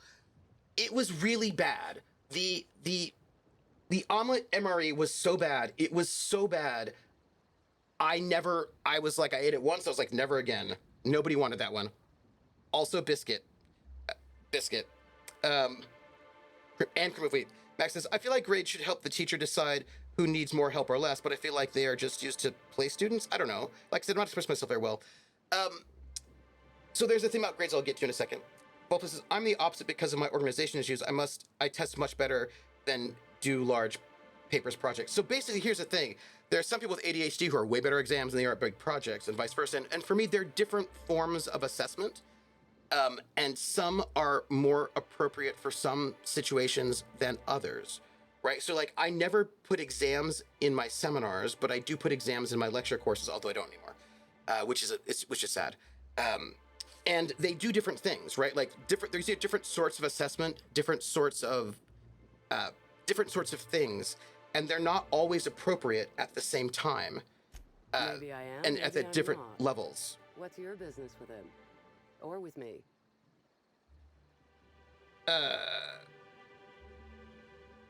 Well, he sent me to kill you. Give me a reason why I shouldn't. Certainly. I pay better. Yeah, no, that's not good enough. Oh, you void-damn sprat fuck. To arms, everybody. The old man's trying to scratch us off. I actually... Oh, excuse me. Hi. Hey, no, wrong gun. Excuse me, let's just do that for a moment. Let's do a little bit of that. A little bit of that right there. That's great. I just died. Hi, everybody. We're gonna, I was thinking about chat and assessment, and then I died. We're gonna continue. We're gonna come back. Oops. I have to be ready next time. I'm gonna be ready. Actually, I've got to go with the dogs. Going earlier on Saturday so they can get a longer walk. I'll leave the stream running, be back shortly. Okay, when you come back, right? I wrote my best papers from 11 p.m. to 5 a.m. the night before they were due. Probably not your best papers, Rissa. Because it's better if you can do an editing pass. Yeah, I mean, so part of the problem is trying to cram everyone into the same learning box, as it were. Yeah. Trooper failed to grade this situation. So let me, right now, just at this moment, I'm going to do a thing, right? I'm going to get out a weapon that is not that one so that I have a weapon out so that I'm not going to be surprised. I'm going to see what's up here. What is this? Heals health, natural health regeneration, and leader companion ability cooldown. That all sounds great. So let me go and just eat some health boosts right now. Just like a boost up my base health. Just this moment, just do that. And then let me save. And then let's have a conversation. And we'll talk about assessment. Well, I got A's, so was it the best way to do things? Absolutely not. I expect in hindsight this was an ADHD. Oh, it was absolutely an ADHD dopamine thing. 100%. That is exactly what it was. I know. The thing is, that works really well until you have to write a 300-page dissertation. And then you're like, oh no. Maybe I am, Oh maybe no. I'm not. Certainly. I don't want to like just shoot them Oh, you without void-damn warning. sprat fuck. You know? To arms, everybody. The old man's trying to scratch Biscuit? us off. Old hobbies. Cream of wheat. Oh gosh. Whoa, they are shooting me. Whoa, everybody. I'm getting shot left and right, and it's bad. We're gonna just try to...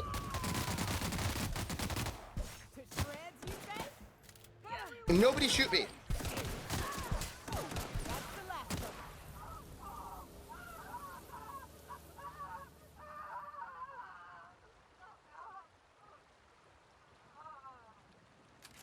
awkward. That was awkward. You know, the slow lingering death thing. That was pretty awkward. Well, we didn't die. So that was great. Just shot somebody. But she's got lunch, so I suppose that's pretty good. That felt awkward. I don't know if I liked that, but, I mean, not as a gamer. I mean, like, as a person, what I wanted to do, I didn't want to kill them. I wanted to tell them to leave the old guy alone. But then they decided to shoot at me, which... Hey, Ellie, how are you doing? Okay, great. So that was not ideal, but we'll go back to the old guy and let him know that, you know, I killed the hunters, so I guess it's fine. Yeah. You'll notice my active degree is stopped at BA. Yeah, it is hard if you have ADHD and you do not realize it, especially when you have to do marathons rather than sprints. That becomes quite difficult. It's fine. You stopped at BS. Even their spirit is in pain. I was like, oops. But that isn't as funny. They're corp. Yeah. Okay. So here's the thing. That different things test different things, and you have to decide what it is that you are wanting to test, right? And I think that like there are different teachings. So biscuits, cream of wheat, old hobbies. Carolina chocolate drops. That's what this is about. BSc. Oh, that's cool. Bulpa says, I learned very early on that further activity was not for me. Went to a hospital-based program for x-ray tech, then got out of the field very quickly. Oh, did you like x-ray tech, by the way? So the different assessments do different things, right? That's why I always find it important to give different kinds of assignments, different kinds of assessments. Like I'm doing different things to try to get to different skill sets and reach different learning styles and do different sorts of things. Like there's like different sort of things you're doing. I'm probably going to stream until 3:30. Probably. It's 2, 1.5. Yeah, 3:30. That'll give me 3 hours. So, one of the things I do, that I used to do, because I don't do it anymore, and it's kind of sad. Less work for me, but still kind of sad. Part of my neurodivergence is I often write things in my mind, so by the time it reaches paper, I've already edited it several times. Yeah. Making those night before essays do quite well. Yes, I actually also do quite a lot of editing in my mind as well. Side note, inner voice. Back, I see. You come bringing good news? But if I can give myself, I find that like best work happens now. I can still turn out, which I do for conferences, something that's really good in a short amount of time. But like Jer, I've actually been thinking and working on it for quite some time before I actually start writing it down. But I find if I can give myself then 2 or 3 days after I've written that first go round to like let it marinate, I will come up with new ideas that'll make the work richer and deeper.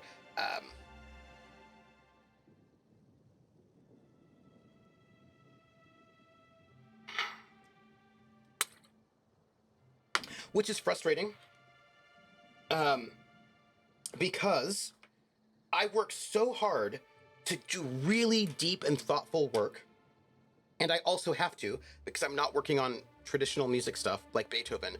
So I have to make sure that whatever I do is really, really good. And it just takes more time because I have to like write it and then give myself a little bit of time and then overcome inertia and then get back into it. Whereas like if you were like a mainstream music scholar who's just doing Beethoven over and over again, there's such mediocre stuff. It's kind of shallow and it just gets published. Whereas because I'm doing like pop and rock and whatever, I've got to like just be way better. It's just very irritating. It's just irritating. And what this means is that I publish much slower than people who do mediocre work, but their stuff is mainstream so they can get published. So they're like, oh yeah, I've done 10 articles. And it's like, yeah, it's all the same article and it's kind of bad. But anyway, that's just life. That's just life. That's just life. So let me see.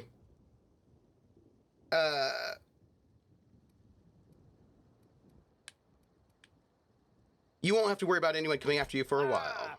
Oh, me almighty. You know how to bolster an old man's spirits. Oh, thank you kindly, stranger.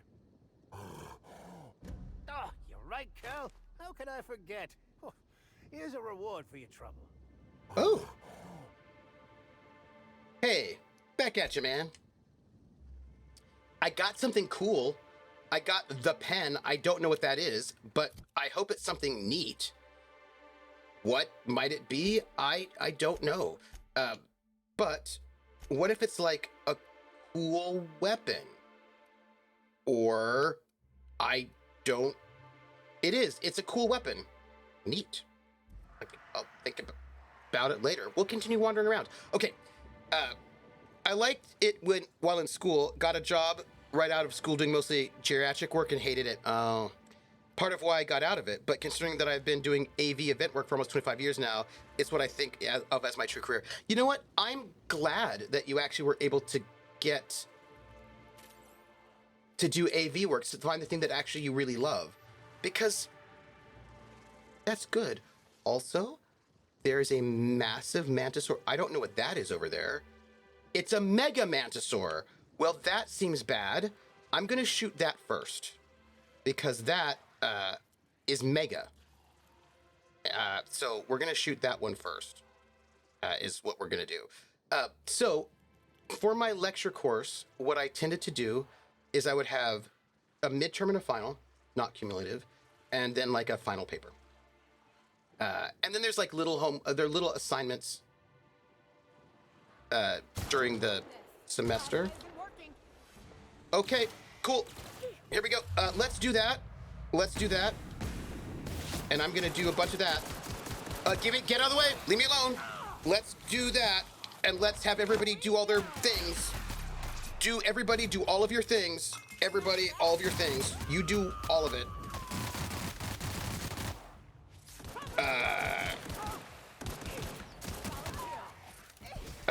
Come on, come on, come on.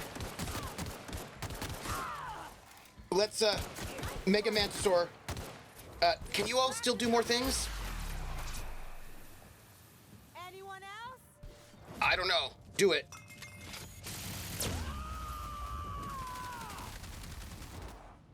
I am a storm. Yes, you are. Whew. Nobody died. I feel good about that. I also feel like if we could get access to...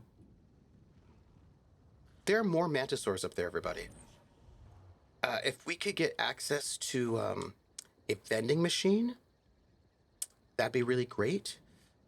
Because then we could sell some of this stuff that we have and then become less encumbered.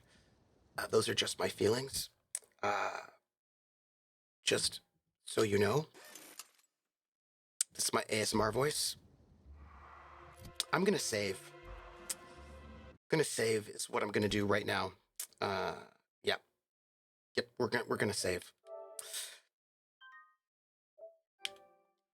Okay. He does not currently have hunger negatives, but you know. Whew. Hey, we didn't even die. Okay. So, I have like, you know, I do these 2 exams, midterm and final. They're not cumulative because I don't need them to be. They're not. That's not interesting to me. Mantisaur drone. We'll just do some of that. Oops, I missed it. And then let's get here. Cool. Wrong one. This is not my best gun, but we'll go there. We'll do a little bit of that. Okay, so anyway, what I do for my final exam, so my midterm exam and the final exam are almost the same in terms of structure. Not the same, but almost the same. Oh, why are there soldiers here? Excuse me. Somebody have their powers back? Do you have your powers back? Good. Okay. How you all doing? Oh, Ellie, you're not doing well. People, not doing well? That's okay, that's okay. Well, I'm gonna come in and work this out so it's not bad. It's cool.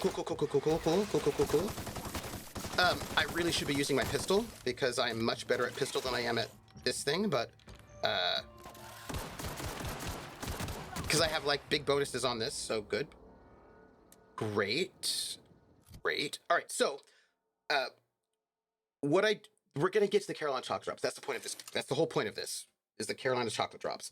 So, For my midterm and final, there are 2 sections that are the same on both exams, and that is they have 5 listening IDs.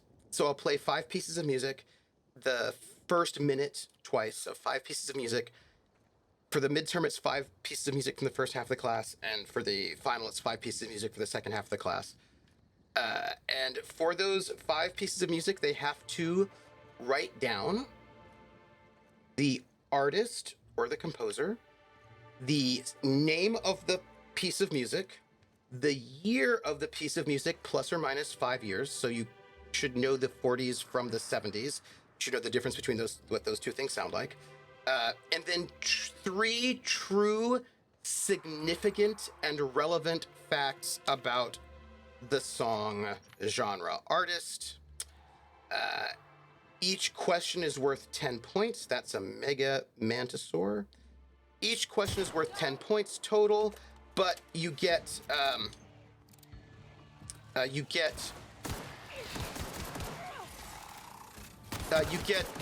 what do you get? You get oh gosh, hi. Excuse me.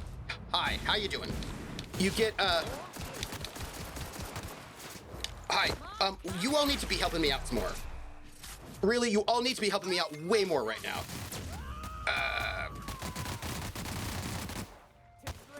Yeah, because I get like mega bonuses if I'm using this pistol, so. If anybody has more, hi. More of that. Also, Time for a drink? okay, am I on fire? Am I on fire right now? I am. I'm on fire right now. Anybody notices, cares? I'm on fire. Anybody? No? Cool. On fire. Great. Just on fire. So you get 1 point for the artist, 1 point for the title, 1 point for the year, 2 points each for the 3 facts, which is 9 points total. If you do it at all, you get the 10th point for free. And this is about, like, if you have been if you've been doing your work, which is, like, your homework involves listening to music, and you have to listen between, like, 6 to 10 songs every class session, and you cannot cram. Like, you actually just have to be listening. So if you do your listening, you should be fine, right? And that's just there to make sure that you're, that's like some basic stuff. Like, are you, I will note, if you have not been doing your homework at all, not like in a deep way, but you have been paying attention to the difference between the 40s and the 50s, even like if you have like you can do well on that question with either people who are good at memorizing facts or people who are good at overview thoughts, right? If you're like, oh, I don't remember the name of this song, but the song is probably going to be sung in the lyrics, so you got that. I kind of know that the 70s sound like this is like 72, and you're probably going to be good. You may miss the artist, but that's just 1 point. And you should be able to come up with 3 true relevant facts about the song, artist, genre, if you have been paying attention and kind of know the area and vibe. So this is like a check-in to make sure that you are there. And the facts you give can be musical or historical or cultural. That's pretty open for you to sort of find the facts that are most interesting to you. But how would I score for the true fact of my deep love of Rihanna Giddens? Well, you just have to say something about why she's... Oh, hello. This person got stabbed. Awkward. With an axe.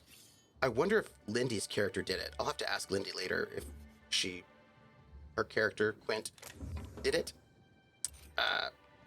Just a question. You know.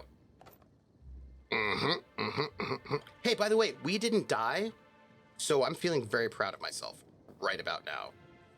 Just for the record, I don't think we need to go here. We'll just continue heading this way. Also, we're a little over encumbered, but we will take care of that. Yep. Hot stuff. Hot stuff. Hey, profit or profitability. So this agent's on fire. So the next part of the exam is the 5 short answers. So I will give them 5 terms, and they then need to write a paragraph, a short paragraph, explaining what that term is and why it's important. And I will note, excuse me for one moment, not what I wanted, but it is where we're at.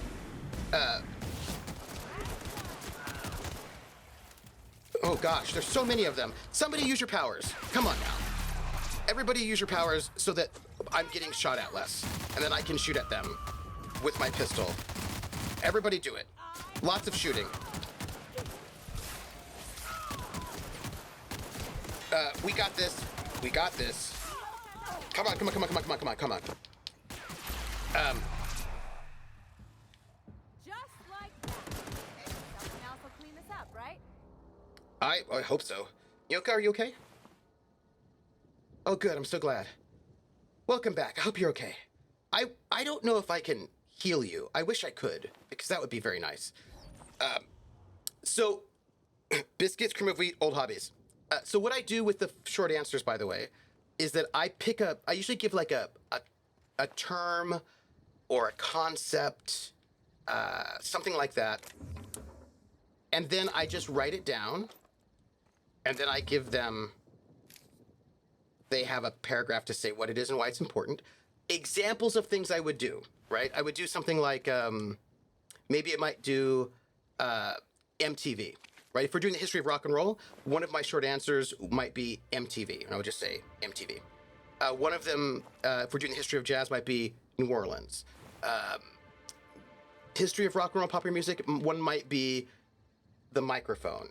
One might be rhythm and blues versus rock and roll. One might be Alan Freed. One might be the electric guitar. One might be the payola scandal. You know, whatever, right? So I pick some kind of thing, and then I put that down, and then they write what they want to write about it. And I am not looking for, it's not a trick, right? It's not me being like, if you don't say this one thing I was thinking of, you get an F. It is about, we've learned a lot of stuff. Thinking of some of the things that were large and important in the class, can you say why this thing is important and why it matters? And there's more than one answer. There's more than one way to answer. I tend to follow the listening is, I even still do that with the listening a little bit, actually. I tend to follow the model that my PhD advisor laid out. He said, when he makes an exam, he tries to make an exam that allows the students to show off what they know. And that tends to be how I write my exams. I try to make my exams to be something that allows the students to show off what they know. So if you know your stuff, you're gonna be fine. And you can know your stuff in a couple of different ways. I never do multiple choice exams or anything like that. But it's more like, okay, hey, show off what you know. Find your way into this. Like if what was really interesting to you was like some musical detail and you want to talk about musical detail, that will be fine. You could talk about like if I give you MTV and you want to talk about MTV and editing techniques and how that has impacted music videos and music, hey, more power to you. Good on you. If you wanted to talk about MTV and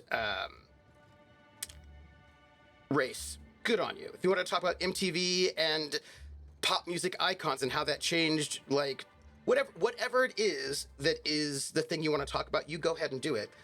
That's fine.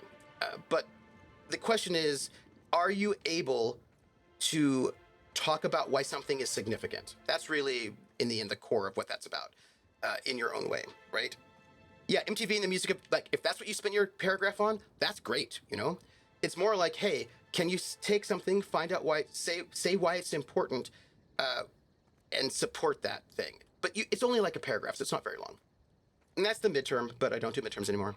The final exam, by the way, now we're getting to Rhiannon Giddens. Artie says, yeah, I've had teachers in university that said, there's one answer for this, and it is what I told you, and I don't do that. If you answer everything else, you won't get marks for it. I don't care whether you argue with your point or not. And this wasn't a class like math where there's an actual right answer. Yeah, and the thing is, Artie, I have some friends who are mathematicians, professors of math, and they're like, yeah, once you get to high-level math, there kind of isn't just there isn't one right answer anymore. You're like, well, maybe not. It's a little bit more complicated than that. Maybe there isn't one right answer. So like, even in math, there may not be one right answer. Do you know what I'm saying? I'm not into that. That does not teach what I want to teach. It does not reinforce the things that I want to reinforce. I don't like that. I don't like it. I don't think there is one right answer. I don't think there's one true way, and I do not teach that way. And I do not make exams that way, and I do not grade that way. That is not how I do it, because that is not what I want people to get out of the educational process. What I do not want is people to learn that what they need to do is just tell me what I want to hear, because I will be very unhappy if that is what happens out of my classes. I will be very unhappy with that. I don't like that. It makes me sad. I don't like it. Yeah, no, I'm very much against that as a thing. I'm not into it. Yeah, this is definitely not a class with right answers. Yeah, I'm not into that. What is this? Another I love your soul facial meant hair. to brave the dangers of the wilderness? How thrilling to find my paramour out here in the wilds. Virgil Henderson at your service. Board surprise auditor and 5th finest shot this side of Halcyon. Delighted to meet you. Oh, cool. I want to tell them some stuff, though. Not much out here unless you're preparing to go through the finances of the local canids. Of course I'm not. The Bureau of Creatures and Land Auditor was by last month. I certainly won't be encroaching upon her territory. She bites. I'm here to conduct a surprise audit of the local holy caves, Rizzo's lone leased property in the reserve. It is rather notedly empty. Worse, it seems the evacuation occurred without anyone filing the proper emergency paperwork. Tut tut. If there aren't any Rizzo's personnel in the cave, how are you going to audit them? All Rizzo's facilities require consistent logging of work conditions. I suspect there will be information regarding the bunker during its prime, should I look into the right places. I see. With all this in mind, there is a small issue.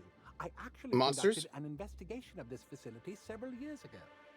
Oh, I Since see. my biometric data might still be registered, it's possible that my entering the facility would not be legally classified a surprise. It's a puzzle, to be sure.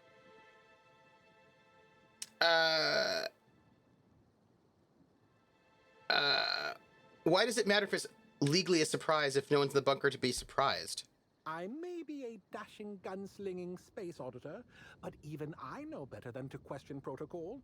The more order there is, the less suffering. It's basic science.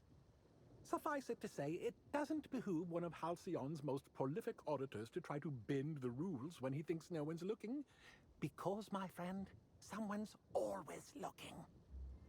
A gunslinging space auditor? A dashing gunslinging space auditor? Very good PC concept for an RPG. Probably transhuman space. We could... There's... Or even a Matrix of Answers, we can hash out the differences. See, I'm enjoying all of these puns. Hey, Hawkeye. An uncertain Caroline's suggestion. chocolate drops. There are no shortage of legal loopholes for freelance work, but I fear setting my work on the shoulders of someone I've never met before. Understandable. I may be able to hire you, but let me ask you a question to see if you're fit to represent me first. How much do you know about free market economics? I don't have a good enough lockpick right now. I'm probably not... I need to check out my gear. I know that as a freelancer, I'm more cost-effective than dying. That's a sufficient amount of market knowledge indeed. I knew you were the right person for the job. Head into the holy caves and see what you can find. Keep your eyes open for journals, terminals, data pads, anything that might contain info about the operation. Okay. I'm counting on you. Okay. Well, sure. Great. I will absolutely do that. I'm just giving a quick survey. So, for the final exam, here's the point we're getting to the Carolina Chalk Drops. For the final exam, I add one more section to the exam, right? So we have the 5 listening and the 5 short answers. Wait, we do all that. But I also add one more section, a special section. The most amazing section that I love very much. It makes me very happy. It is my joy. And that section, by the way, I should just check to see what I'm wearing. I'm wearing troop armor, and this gives me bonuses with my stealth skills. I feel like that's pretty decent. Let me eat some food. That bumps up my health. Because it looks like there's some things out there that we're going to have to deal with that are probably going to try to kill us. Excuse me. And let me stand up. And they're everywhere. Excuse me. Excuse me very much. Gotta give me a moment. Gotta give me a moment. Also, that should happen. So, every student must do a short karaoke. That is exactly right. I need to have my pistol out because my pistol is really good. But also, you all need to leave me alone. Oh, gosh. Do we have more? Do you have, like, powers going on? Can I just get... Hi. Drones. Dead. Yep. Good. Yep. And nobody died. Great. Cool. Oh. That dun-dun-dun happened because I was stressed out. It was just a stressed out dun-dun-dun. Okay, so what I do is I do an unprepared essay. And an unprepared essay is I pick a piece of music that is not on our syllabus, that we never talked about in class, that just some completely, this piece of music that, again, never talked about it, they're not prepared for it, and they have to write, I play the song in its entirety once, but all of it, and I usually give them a prompt that has, like, I'll have the lyrics written out. Yes. I'll usually have the lyrics written out for them. I'll give them some information about the artist or some context. I'll give them some questions that they can answer if they want or not if they don't. It's up to them. Like, they can do whatever they want, really, with the whole thing. That's on them. But I give them this unprepared essay that they then have to write a really short essay on in the moment. And that's a very different skill set than a research paper, which I'll do in, like, my larger classes. I've saved. And so here's the thing about the unprepared essay. Doing the unprepared essay is a huge amount of work on my part because what I need is the perfect song. I've got to do a different one every year. I've got to find the perfect song. The song that will inspire them and generate the best essays, but also be perfect for the class. Like, be perfect in every way. Well, what was the perfect song for this year? I no longer do my exams. I've stopped giving exams since COVID. Well, I did exams when COVID first hit, because it was already in the syllabus, and then they had to do them through online proctoring, which is like Orwellian and creepy. So I'm like, not doing that again. So I've not done one since then, which is really, really sad because it makes me. It's one of the coolest parts of the exam, and the students actually end up. They're always stressed before it happens. And I always tell them, please do not be stressed because I'm not trying to trick you. This should be an enjoyable experience. And then once they take it, they actually do enjoy it very much. So that does happen. Sadly, I think you are much, much better teacher professor than the majority of teachers out there. I don't know. I'd like to think well of my colleagues. But this is where I was going to tell you about the Carolina Chocolate Drops. Their song, Hit 'Em Up Style, was one of my final exams for the history of African American music.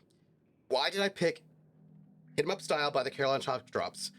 Because when I teach the history of African American music, I start in the 1700s, and we go from, like, when Black people are first brought here. We talk about the creation of the banjo, like the banjo being brought here and sort of developed in the old world. We talk about spirituals, slave songs. Like, we talk about all the early stuff. We go all the way through the very, very beginning, all the way up to the present day. And so here you have the Carolina Chocolate Drops, and they're playing in an old style that has not been popular for quite some time, and that people don't even necessarily think of as being rooted in Black tradition, although it is. And they're playing a cover of a very, very modern song, right? So that one's perfect, right? That one's great. Because it is simultaneously super, super old and super, super modern. And so then I get to ask them questions like, why do you think these young folks, one of whom, right, the beatboxer did hip hop, they all have like all these sort of very tainted hosts. That seems really bad. That seems bad, right? That seems bad. Oops. I'm sorry that I hit you. I didn't mean to. Oh, hi. How you doing? You should get away from me. Get away from me. Yeah, I'm okay. I'm on fire. I just thought I'd let you know that I'm on fire. I'm on fire. This player's on fire. I'm gonna go through all my weapons, and I'm gonna make sure that I'm full up on my. Oh well, here they come. Here we go.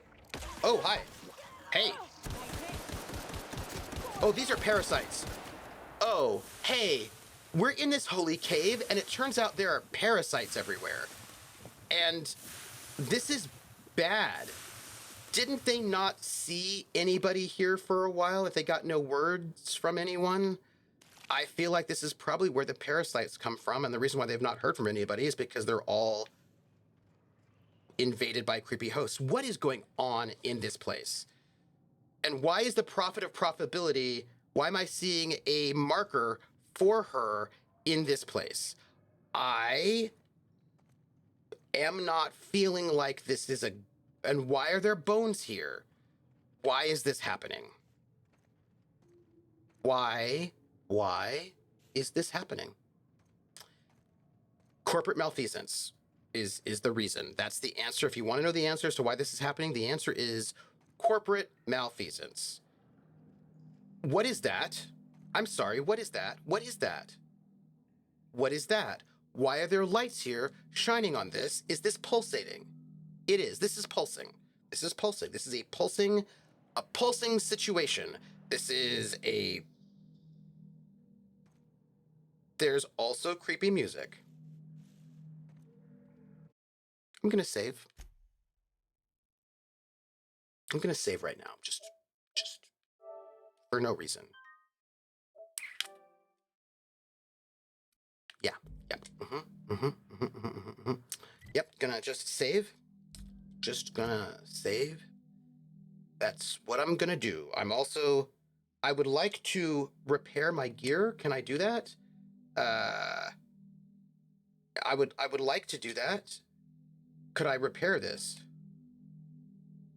Oh, I see. You'll have to excuse me for a moment. I cannot repair anything because I don't have enough weapon parts to repair my weapons. So I'm right now, I'm gonna just break down some of these exciting weapons so that I can repair my gear because right now this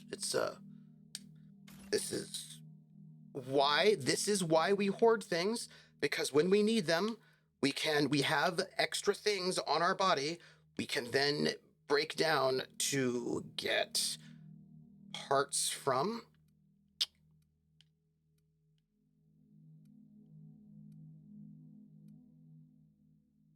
I feel great. Do you? Let's see. Do we have any doubles or extras we can maybe get rid of? These are kind of high level. Let's not do that. We've got 2 of these. We probably don't need both of these, so let's just break down this one. Yep. We've got 2 of these. They're very nice though. Ooh, they're very nice one-handed melee weapons. I'm gonna just hold this in my hand for a second. We also have 2 of these, which are that's level 41, that's level 34. Let's just break that one down. I feel like we can get rid of that. So I'm now gonna repair all my stuff. because, wait, can I not? I've got 16 weapons parts. Come on, let me repair this. Repair. Yeah, let's repair that. See, this is what happens when you don't hoard all of the things all the time. I am in a situation where I don't have enough weapon parts. I was going to do something, though, by the way. I was going to go and just head over to Ellie, because Ellie likes some one-handed melee, and I just want to see if one of these things that we have might be better than what she's got. That's a 584. That's a 844. Nope, not better. Yeah, she's got some pretty good stuff going on, is what's happening. So I've got the thing is I've got to test the rest of my crew, because they might have better stuff. 200 melee, 533. What do we got? 532, 580, 508. For 576. What is this? This is a 553. So let's let her have this thing here. And maybe that will help her out some. 576, which I think was better than whatever she had. That thing, the 533. We'll have to update that and make it better. This is 2187, which is a lot of damage. I doubt I have anything that will beat that at the moment. Oh, hold on. That's a 2528.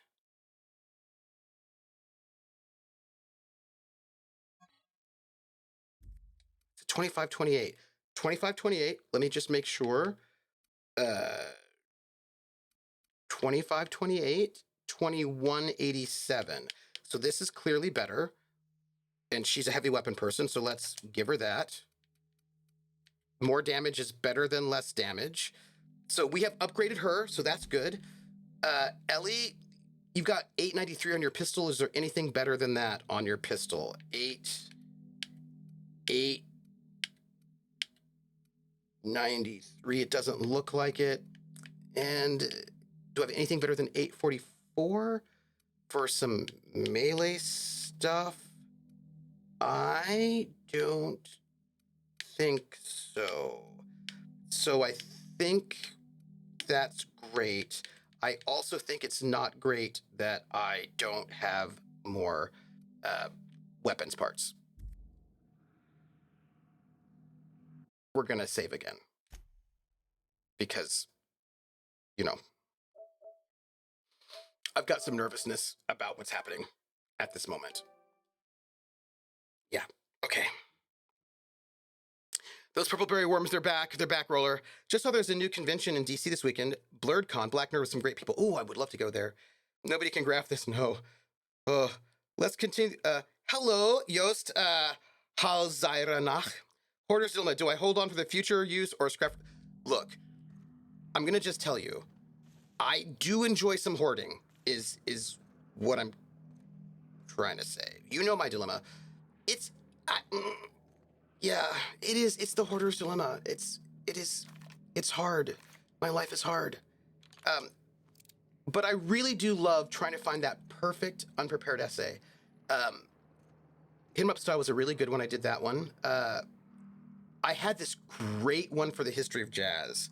I had this really, really awesome one for the history of jazz. It was really, really good. So I don't know if you know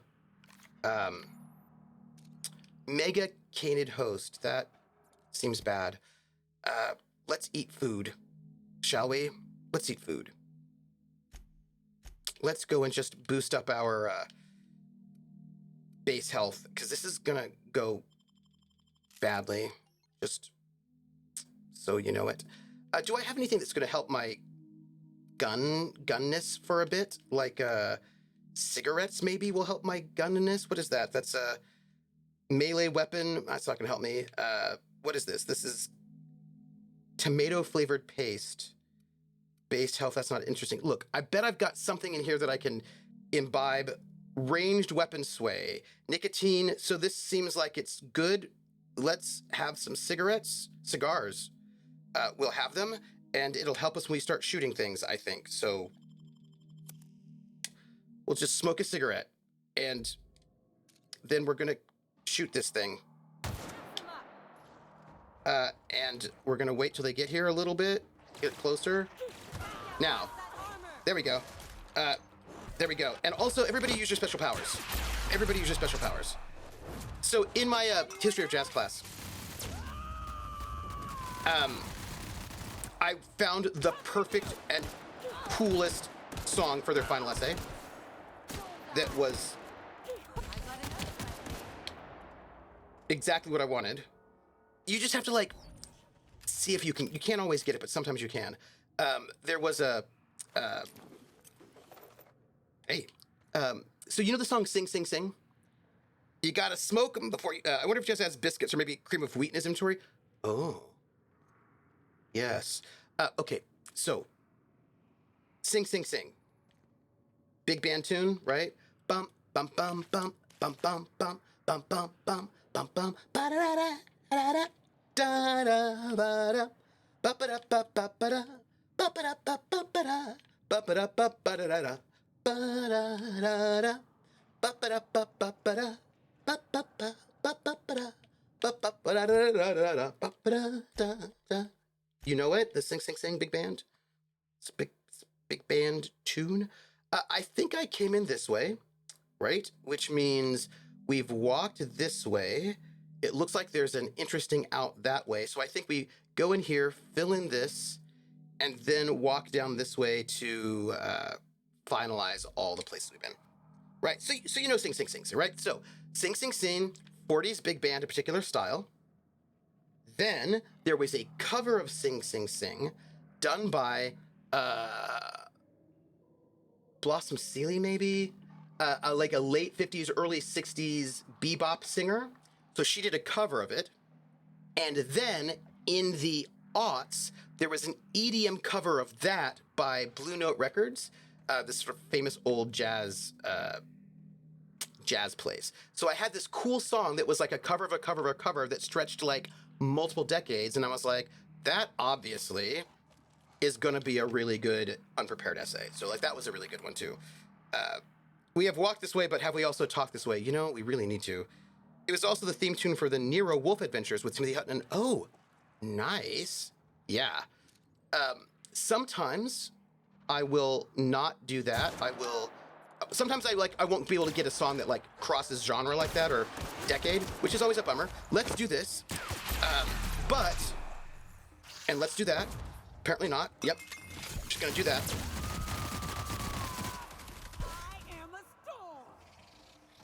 And let's do this. I do not want you biting at me. Let's do a little bit of that. Also, we need to do this. A whole bunch of that.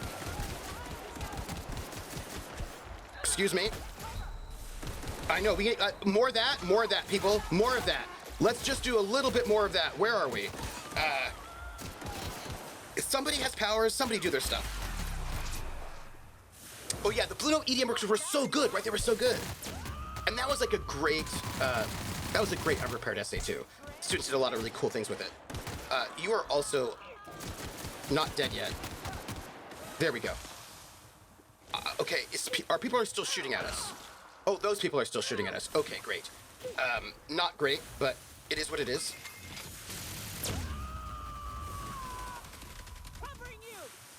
Thank you. Thank you. I'm being singed. I've got acid probably on me in bad ways. Bad times. Cool.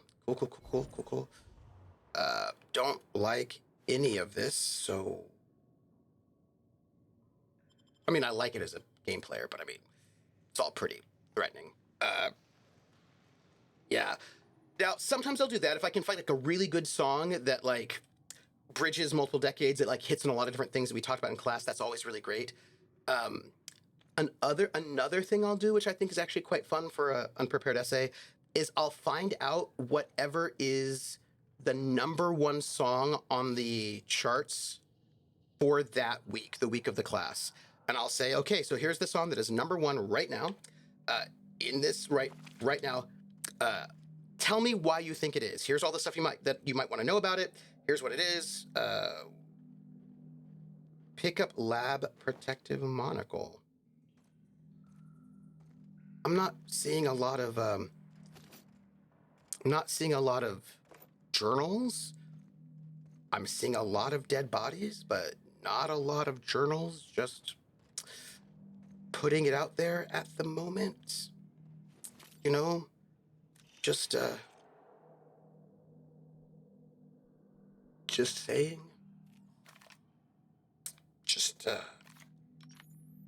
Yeah, sus. This is exactly what this is. So I'll sometimes do that. I'll do like what is the number one song for this moment? That's kind of fun. And have them sort of like think about like, okay, this is what's number one. We've spent the entire semester trying to figure out what songs mean at any given moment. And right now, y'all are college students. These songs are marketed towards you. Why do you think this is the number one song right now? That's fun. I like doing that. Discovered several fascinating qualities of Iridanium gigaseus. First, the parasite's internal biology is, for lack of a better term, highly modular. An elaborate system of organelles, nerve endings, blood vessels, and hormone receptors exist inside its flesh. When attached to a suitable host, the parasite behaves like a biological extension. A metaphor. Imagine shoving a bypass shunt into a terminal. The shunt is the parasite. The terminal is the host. Second, the parasite's nervous system houses a string of kernel-like cells capable of receiving and transmitting neurons. What are the implications? Thought manipulation? Thought control? Third, I've noticed an ambient reverberation in the parasite's nervous system during periods of intense electrical activity in the Eridanos atmosphere. The larger specimens display a greater sensitivity. There's a direct correlation between the complexity of the parasite's nervous system and its size. Fourth, there seems to be no upper limit to the size of these parasites. I theorize that these caverns may have housed a particularly large specimen. In accordance with company policy, beginning taste ingestion test now. May the law protect my atoms. Dr. Amir Zhao, team biologist, Brazil's Department of Geological Survey and Territorial Expansion. And why is your policy that you have to eat everything? I do not think that is a good idea. Nobody asked me. Nobody asked my feelings or thoughts on this, but what I'm trying to tell you is I don't think that's a good idea.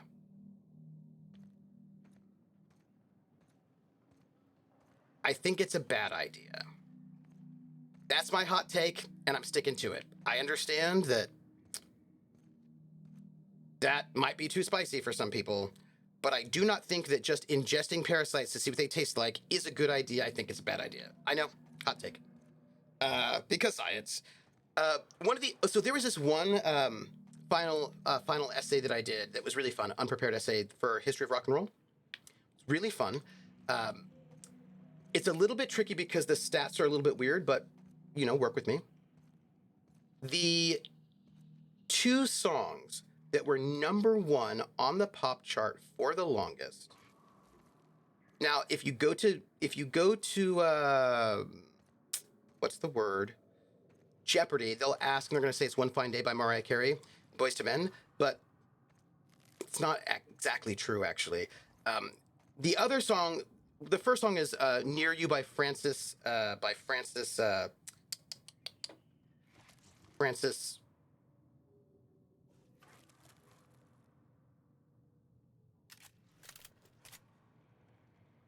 by... Come on to Hey! my house. Hello, Malgor Welwansu. Come on to my house, come on.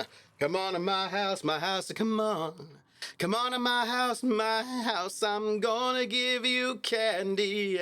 Come on to my house, I'm gonna give you everything. Boop ba doop doop boop boop doop doop boop boop doop doop boop doop doop. Welcome in, Raiders. Welcome in, Maglo Raid. Coffee my once bitten, twice shy. That's how the song goes, right? Which means I suppose it's okay to be bitten. Yes. Maybe, yes. Also, what were you gaming? What were you playing? What were you doing? How was your stream? What'd you do? Algorade. It sounds good. A little bit sus. So the Francis Craig is the name of the guy. So his song was Near You, was from like 1940 something or other, which is when the class starts. And then we also got, then the next biggest song was, Iris by the Goo Goo Dolls. And so I would say like these are the songs that were number one on the pop chart for the longest, one from 1940, one from like basically right around now. Why do you think these are the two songs that stayed on the charts for the longest? Why do you think that is? And that was one unprepared essay, because that was a pretty good one too. So I try to basically come up with something that's really cool, really fun, that will give them, that they'll have fun writing. And because it's unprepared, it's not like I'm gonna, wait a minute, that was a parasite egg. That seems bad. They can't, it's not like they can go and do research or like write something but it's about thinking on your feet. It's about synthesizing all the information that all the things and skills we've done in class up till that moment, and seeing what kind of interesting thing you can come up with. And those are usually really fun. I just no longer can do those anymore because I'm not doing exams anymore. And it makes me a little sad, but you know, life. Dungeon Siege 3. Oh, have I played Dungeon Siege 3? Have I? I do love a good RPG. Have I played Dungeon Siege 3? I think I might have. What's the main plot? You don't have to give me spoilers, but what's the main plot? Because I feel like I know I've played a Dungeon Siege, but have I played Dungeon Siege 3 is my question. And so tell me.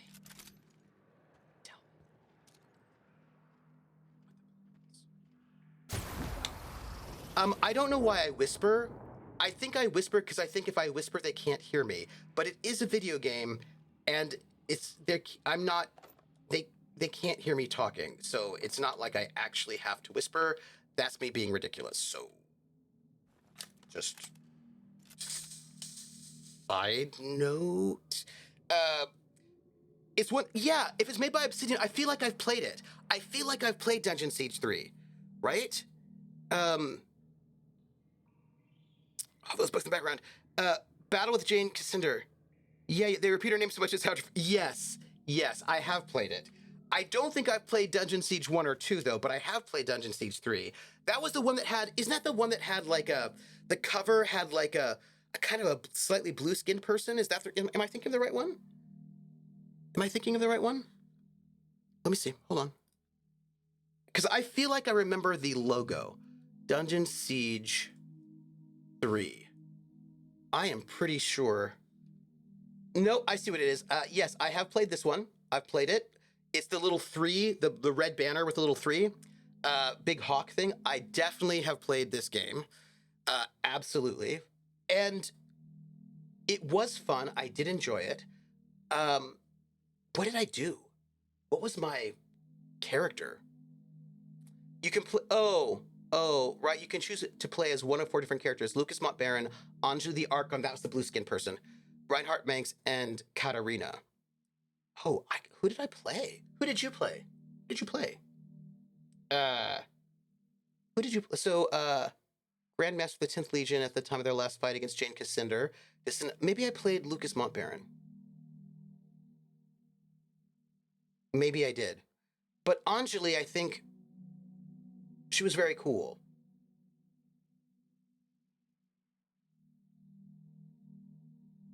You play the Archon. Oh, nice. Anjali, I really liked her. I thought Anjali was really cool. Really cool. Let me read this. Hold on. Corporate authorized the name Eridanium gigaseus to describe the life form. Once we determine whether the creature is a viable flavoring agent, confection ingredient, or drinkable after fermentation, Rizzo's company branding department will provide a more consumer-friendly name. The life form is a parasite. This section reveals an incomplete system of rudimentary internal organs, a half-creature, an unfinished accident of orthogenesis. But how can this be? Eridanus is hostile to all life forms. Parasitism implies a rich biological diversity. I theorize that Iridanium gigaseus is not truly endemic to the Eridanos planet, but was created in the organic waste of the same terraforming system that operates the atmospheric complex. Continuing my investigation, more reports to follow. Happy to be a part of the Rizzo's family. Dr. Amir Zhao, team biologist. I find this company bad. Those are just, bad. Hey, do you think we have received all of the things we need to read? I don't know. Maybe not. It's an unnatural creation. Yeah, I haven't played. This is the current RPG that I'm playing, obviously. And this and Disco Elysium are the two. But I feel like there are more that I need to play. There are definitely more that I need to play. We're going to go down here. I don't know where this is going to take us, but I feel like we've been through this entire thing, so we can go to a new location. Where is this going to take us? We should save. We should eat food and also save. Because I kind of don't... Somebody's watching me. I always feel that somebody's watching me, and I have no privacy. Whoa, I always feel that somebody's watching me. Tell me, is it just a dream? Ba-da-ba-ba-bow. Thank you for that follow. I'm on the wrong button. So, Maglor, thank you for that follow. Maglor, saving, saving is all, see, okay. Maglor, here's the thing. You just said that saving is always a good idea, and I agree with you. It's just that sometimes my chat says, stop saving all the things you pick up and drop stuff. But sometimes you might need the things. Like, what if you need the weapons because they're important, and then you drop them, and then you no longer have them, and then you need them? Or like, what if they're healing potions and you need those? I'm just saying that sometimes saving is important.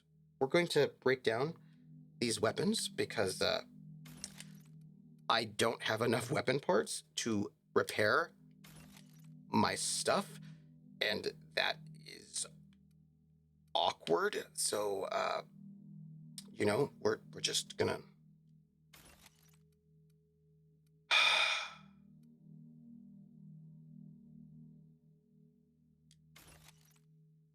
My chat sometimes calls me a hoarder, but I feel like they don't understand the importance of saving. Also, I'm just messing. Okay, I've broken some things down, and we're gonna try to repair some things right now. This is not great. Yeah, let's try to repair our... So bad, everybody. I don't have enough weapons parts. I can do that. It's there. Also, I probably should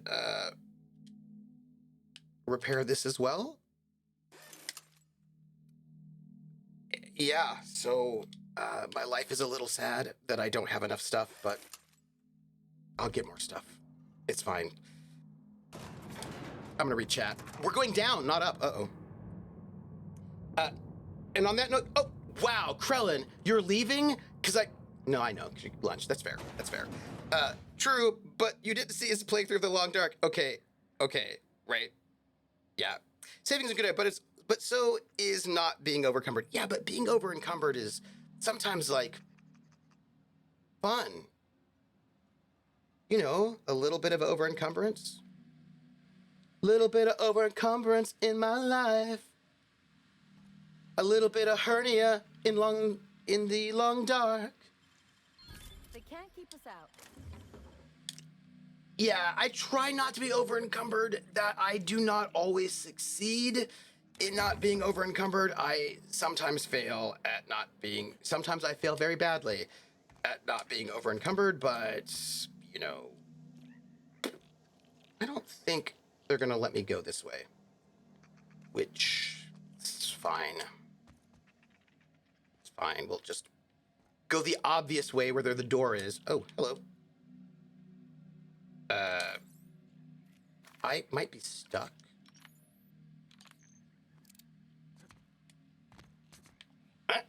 Okay, not stuck. We're good. No longer stuck.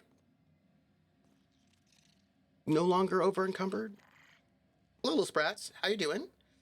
I'm gonna open the door, and I'm going to hope that when I do not meet an untimely doom. 30-minute warning, guys. Why can't I carry this loot? Just a little. Yeah, I mean, sorry, I have to be able to actually. Okay, so here's the thing. Oh, hello.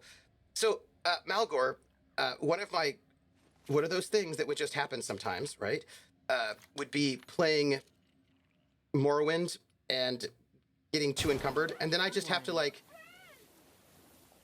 I'd have to, take a potion, like make a potion that would increase my strength so I could have more carrying capacity, so that I can walk 20 feet, and then make another potion so I could have more carrying capacity so I could walk another 20 feet.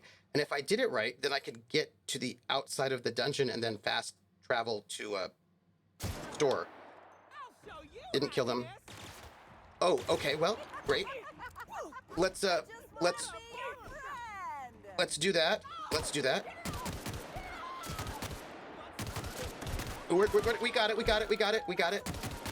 Why are you not dead yet? Why are you not? Oh, this is bad. Okay, they seem to be very robust. That seems... They're also riddled with parasites, in case anybody doubted that.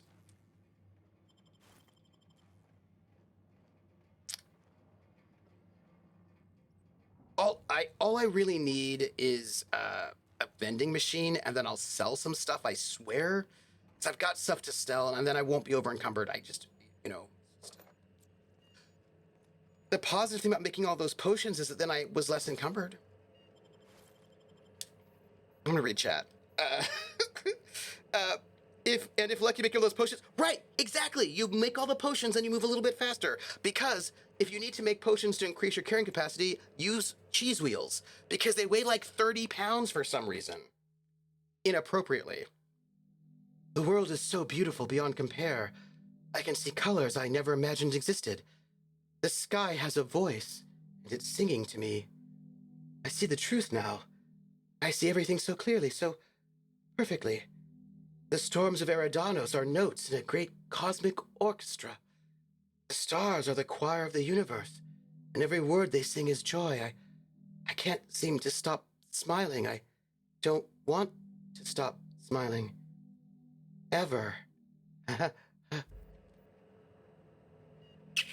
Well, that seems bad. Seems bad. Seems bad, everyone. Is bad. Seems bad, is bad. Not good, but bad. Bad. It's one big cheese. They're always like 30 pounds. Most potions are just actually fondue, and fondue is delicious. What is this? What is this? Chief of the Savages' severed index finger. The index finger of the Chief of the Savages, bitten off by his followers as they finally turned on him, as dissidents always do, not wanting to permanently injure then celebrity Spencer Woolrich, and lacking the resources to create an artificial finger for the scene where it was lost. The director of Terran Monarch had security remove the index finger of one of Woolrich's understudies. You now hold it in your hand. What is wrong with these people and this world? What is wrong with them is really all I want to know. I feel like everything is what is wrong with them.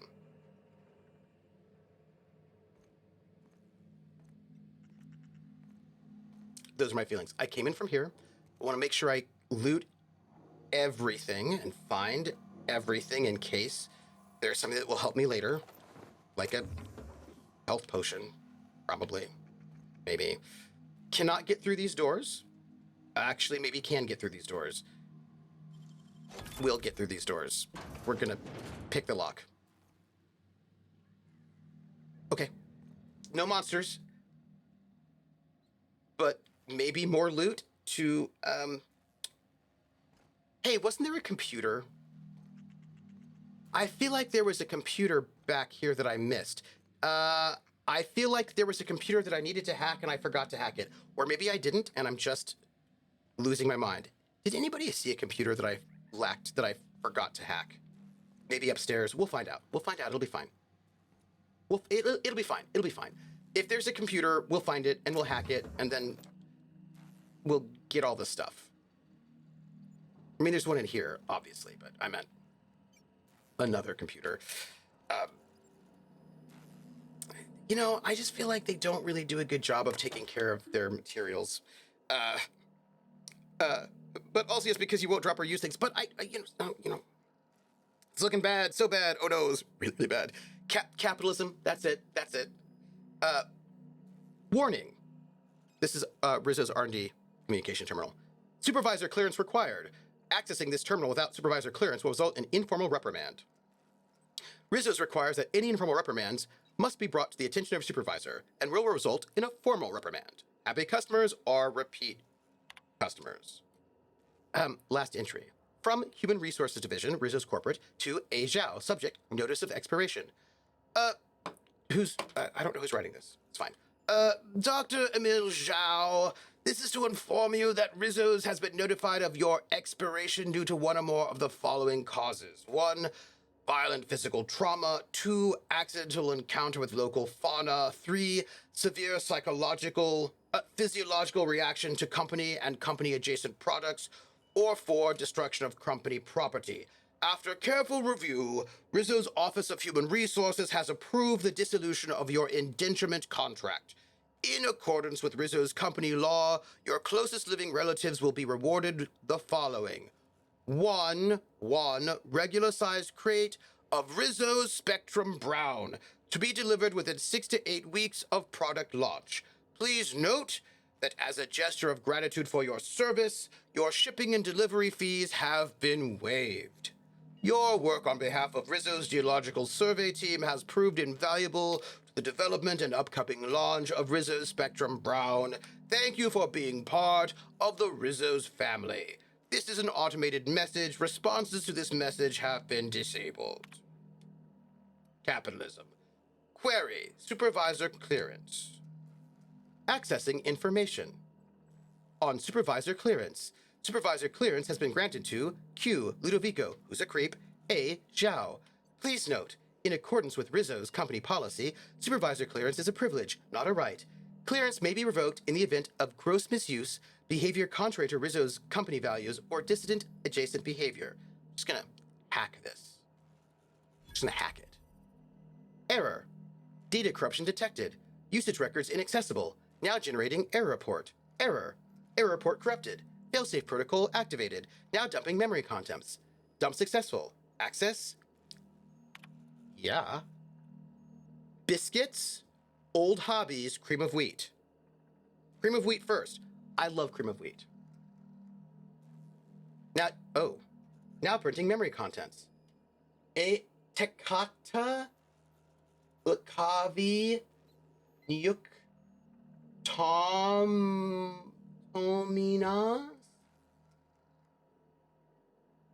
Okay, let's isolate the passcode. Sorting by linguistic significance. Isolating possible matches. Match detected. Isolating passcode. Isolation successful. Passcode. Got it. Memorize the passcode. Cavill 4620. My memory dump is full of cookies. So I really like cream of wheat, but one of the things that always struck me about cream of wheat, which by the way, I really think is great, I really like it, is that a lot of people don't like cream of wheat. They don't eat it. Like when it comes to like breakfast, hot breakfast cereals, it's like oatmeal, like always oatmeal all the time. It's forever oatmeal. or grits, like oatmeal or grits. But like, cream of wheat is awesome.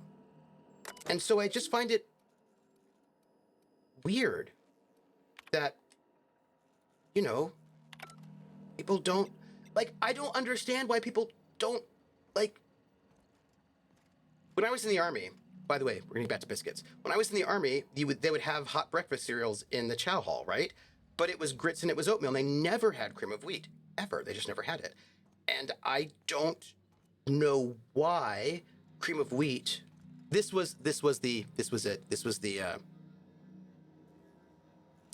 computer terminal that I remember seeing. That then I was like, where was it? It was here. It was hidden. That's what it was, by the way. Oh, let's run this recovery routine. Okay, well, we got 2 of them. That's cool. Let's also hack to get log 2. Let's do that. Let's do it. Yeah, so it's just weird that like you just, and even in like in the dining hall at the university that I work at, almost never will they have cream of wheat. They'll have oatmeal. Always oatmeal. Always oatmeal. Never cream of wheat. And I do not understand why people want to disrespect cream of wheat like that. Why is it so hard to find the chocolate cream of wheat these days? Well, that's a good question.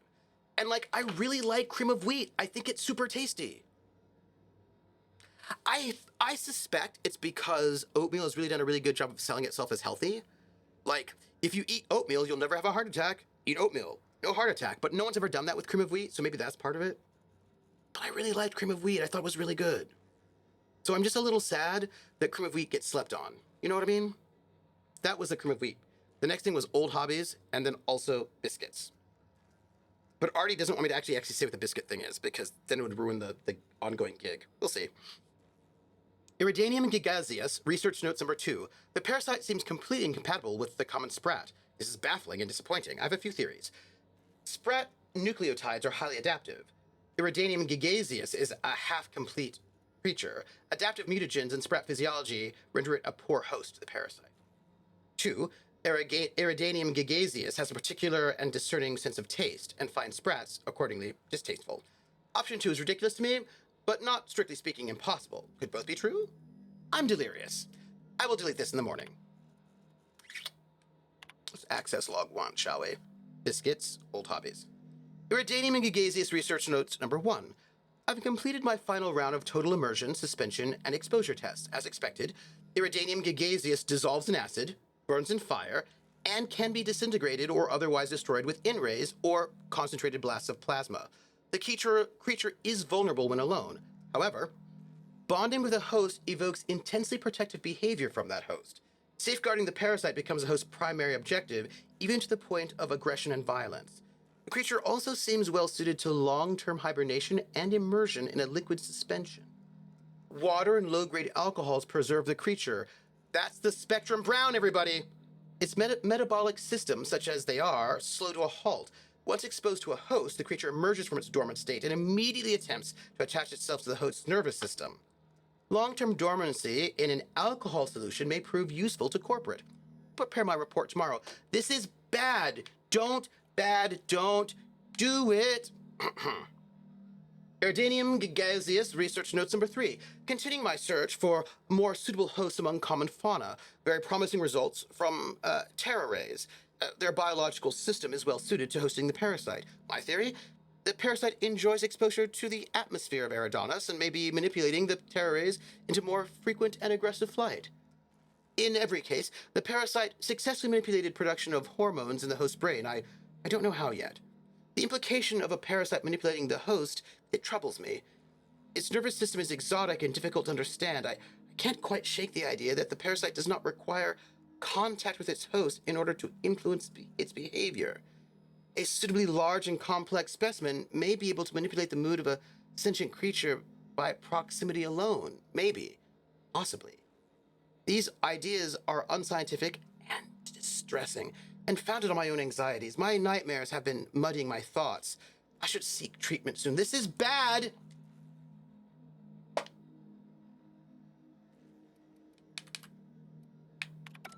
I just hope you know it. It's bad. I don't know if you know, but I know it's bad. Cream of wheat is foreign to me. Must investigate. I really like cream of wheat. I like it, but, you know, doesn't get its love. I think for some people it's a texture issue. Stacy wanted oatmeal in its soup form or cream of wheat. I like both. Interesting. Jared says cream of wheat doesn't hold up well as it cools. Most cafeteria-style cooking would end up with a lot of lumpy cream of wheat. Yes, actually, you know what, Jared? That's true. Yeah, that's yes. Yes. Yes. Jared's correct. Cream of wheat does not cool well. Yes. You are correct. You are wise and prescient. Biscuits. So Void told the joke, right? Where the sailor goes to the Navy cook and says, right, I was eating my biscuit and there was something soft in there. And the cook says, was it a bug or a worm? And the sailor says, it was a nail. And we were debating like what that meant. And we get, and Void's like, probably Volus was probably, it means that the ship is falling apart. And, you know, right. And that's why the nail was in there. But Rissa said, I bet it's making a comment about how tough the biscuits are. And so here's the thing about that comment. I think she's right, and here's why.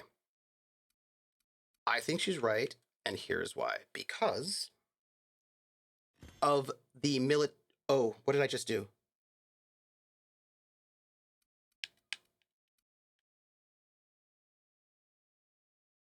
I added it to junk, which is not what I wanted to do. I wanted to break it down for parts. Okay. The reason why I think that is the most likely situation is because of military cadence. So military cadence, let's just break this down. Yeah, great. There is a cadence. It's one of the basic cadences, not Navy, it's Army, but like, you know, they take our stuff. So there is a military cadence. It's one of the basic ones, one of the basic marching cadences that you're going to do like quite a lot. And it goes like, you know, they say that in the Army, something, something, something, something, right? There's always something, right? They say that in the Army, the pay is mighty fine. And then the people who are marching will say, who said that? They say that in the Army, the pay is mighty fine. They gave me $100 and took back 99. Give me $100 and took back 99. Oh Lord, I wanna go, but they won't let me go home. Hey, right. So that's like one of the first marching cadences you learn is that one. They say that in the Army, or like want to go home, that one. And there are many, many verses to that particular cadence. And one is about the pay. One is about, there are quite a few about the food. They're all about the things that are kind of miserable, right? And why are there so many romantic candles here? Why are there so many romantic candles here? I feel like this will not be romantic. I feel like it will be bad. It's cool. It's cool, cool, cool, cool, cool. So, they say that in the Army, the chow is mighty fine. Right, that's one of them. A chicken jumped off the table and started marking time. Right, it's good. But one of them is, they say that in the Army, the chow is mighty fine. A biscuit rolled off the table and killed a friend of mine. Right, so there's a whole cadence about how the biscuits are so hard and so bad that when it rolled off the table, it killed a friend of the person, it killed your friend. So I suspect because biscuits can roll off tables and kill people, that joke is probably about biscuits being very, very hard and not harder than nails. Because, you know, oh, hey, look, a radio. There's a biscuit rolled off a table, killed a friend of yours. That's a good cadence, by the way. I don't want no more Army life. Please, Ma. Please, Ma, I want to go home. Absolutely. So, you know, it's a good... Oh, I'm stealing? Am I? Well, I mean...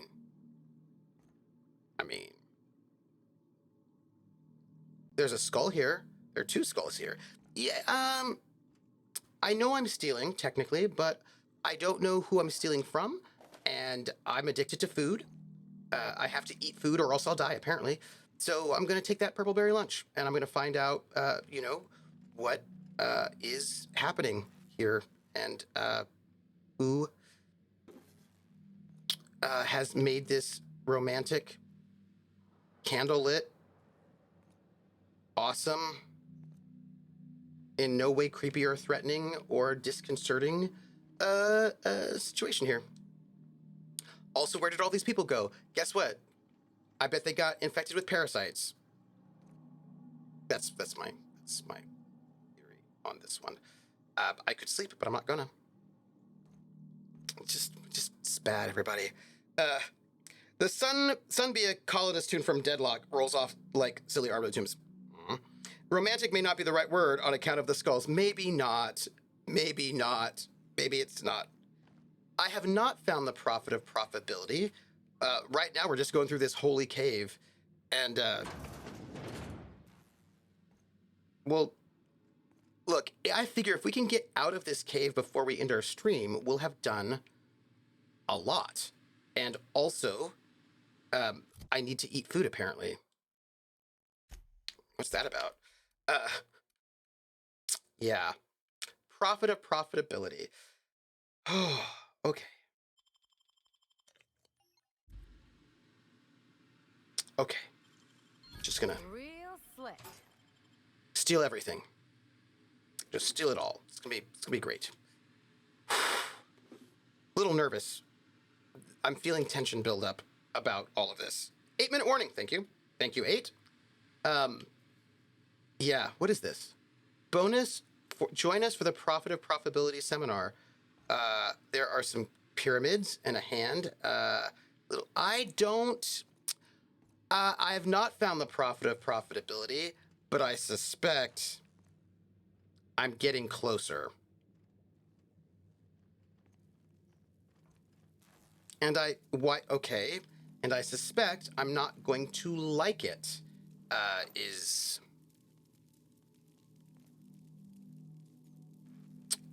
Okay. Why are you... Okay. You have built a fire in a metal box that I do not know how good the air filtration is. I do not think any of this is a good idea. So that's... I will also note for the record, we are getting closer and closer to the profit of profitability. And I suspect that we are going to be running into her soon. And I am going to save right now. We're going to see, but Jezza just ate because he ended up being hungry for the thing. So I've explained the biscuit. I explained the cream of wheat. I explained the Carolina chocolate drops. I have been very good. The only one thing I haven't done yet is old hobbies. That's the one thing I haven't done. And I wanted to say, I was just thinking about... So, I'm going to interrupt myself with a tangent, because have you met me? But it is technically related. Maybe? I don't know. I mean, I'm giving myself a tangent, so maybe not. So I just finished taking a voiceover class, because I haven't done voiceover work in a while. And I thought it'd be nice to go just take a class, rebuild up my voiceover network. It'll just be nice, right? So I took this voiceover class, and we were doing practice, that's what you do in class, you practice. And, just like three, this year's profit projection, 0. I am tangenting my tangent, Krellin, this is exactly what I'm doing. This is a true statement. So, we were talking about doing commercial, we're working on doing commercial voiceover, like, announcer stuff. And, I wonder if the class I took was online. So you can take them online, actually. It was the Intro to VO class online, so you can take it, it was all done via Zoom. It was very good. And what was really interesting is that we had to do some, announcer kind of stuff, commercial announcer kind of stuff. And I'm going to absolutely murder the next quarterly report. Cool. There was a workbench in there, which maybe I could use for something, but I don't know if that's true. But also, here's a thing that we can steal. That we did not, so I don't... Also, there's paper here. We didn't pick that up either. What's wrong with us? We missed it. Voiceover. Notice to all employees working in the Holy Caves. We regret to inform you that this atmospheric complex now belongs to Sublight Underground. Under the terms of our new inter-corporate agreement, all Rizzo's employees remaining on the complex will be viewed as corporate spies by Sublight Underground. While you remain here, you will not be under Rizzo's protection, nor will you be paid for any continued work. Please report to Rizzo's property for processing. Failure to comply will result in termination, either by Sublight Underground or by Rizzo's fixers. Please refrain from misusing company resources to continue to survive. Thank you. No, because she asked me when I was going to end, and I said 3:30. So, you know, she's trying to keep me to it. Okay, so it looks like we have not forgotten anything else. So anyway, voiceovers. It's about this is related to old hobbies. So when we were doing the voiceovers, they were like, okay, hey, so here's the thing. If this is a cult, who am I kidding? It's a cult. Hold your judgment until you meet them. Some of my best friends were from Graham's camp. Interesting. Gonna look at our map for a moment to see what we're looking at. Okay, there's a door here which takes us, I don't know where. There are floors here. Interesting. Well, I think we found where the profit of profitability is. Probably. This is right here, the productivity queen. At this moment, this is her. We are not going to go in there. We're going to look in this door because we're going to leave actually talking to her until their next session. Anyway, point about voiceover. So, voiceover, the thing I want to tell you was, oh, no, that's a way out. We don't want to do that. Is that there's style in voiceover. There's fashion. There's voiceover fashion. What you want an announcer to sound like changes via the decades. And it was really interesting that when I was growing up, being a good old Gen Xer, probably also Hawkeye, being a little bit older, the announcer voice was, you know, like hold on. Prophet, disciple, daily schedule. 5, awaken. 5 to 12, praise the prophet, listen to the prophet. 12 to 2, sweat house meditation, meaty meditation. 2 to 2:02, lunch. 2:02 to 4, hot cold training. 4 to 5, stomach purging. 5 to 5:02, dinner. 5:02 to 6, stomach purging. 6 to 8, medical attention. 8 to 10, clean the retreat. 10 to midnight, beatings by the prophet. Midnight to midnight 01, free time. Midnight 01 to 2, disciple's choice, self-flagellation or meditation on productivity, followed by no food the next day. 2 o'clock, sleep. This is a cult and it's bad.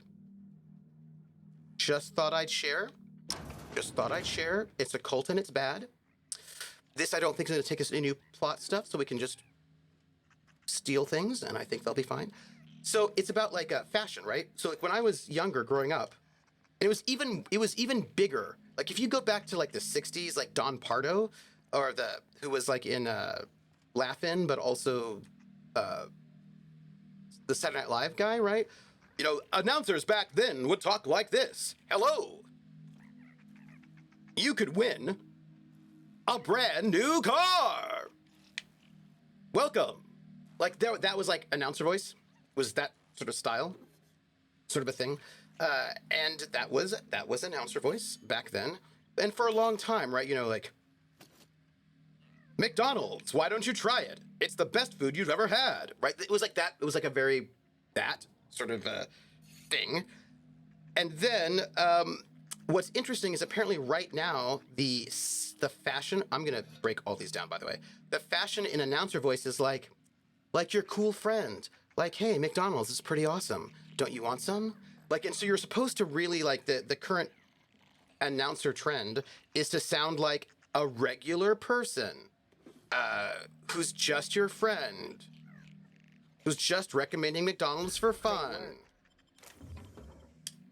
And so that entire, like all those people that practice that particular voiceover style if they can't do this new super casual voiceover style, they would not get work in commercials today because the current style is super casual. And I just think that's super interesting, the ways in which various things that you don't even necessarily think about as having styles and fashions, steel, precision, yeah, we're gonna steal that, have styles and fashion. And I just think that's really interesting because who knows what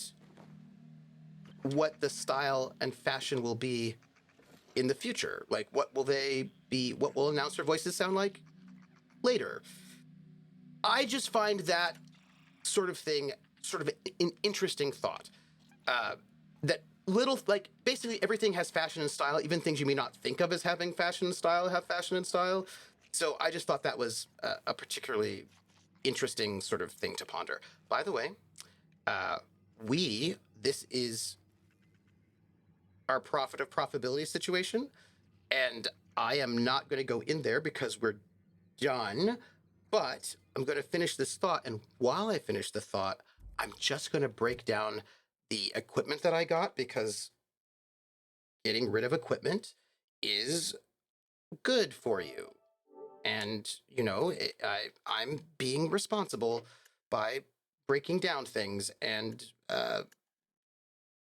should be proud of me.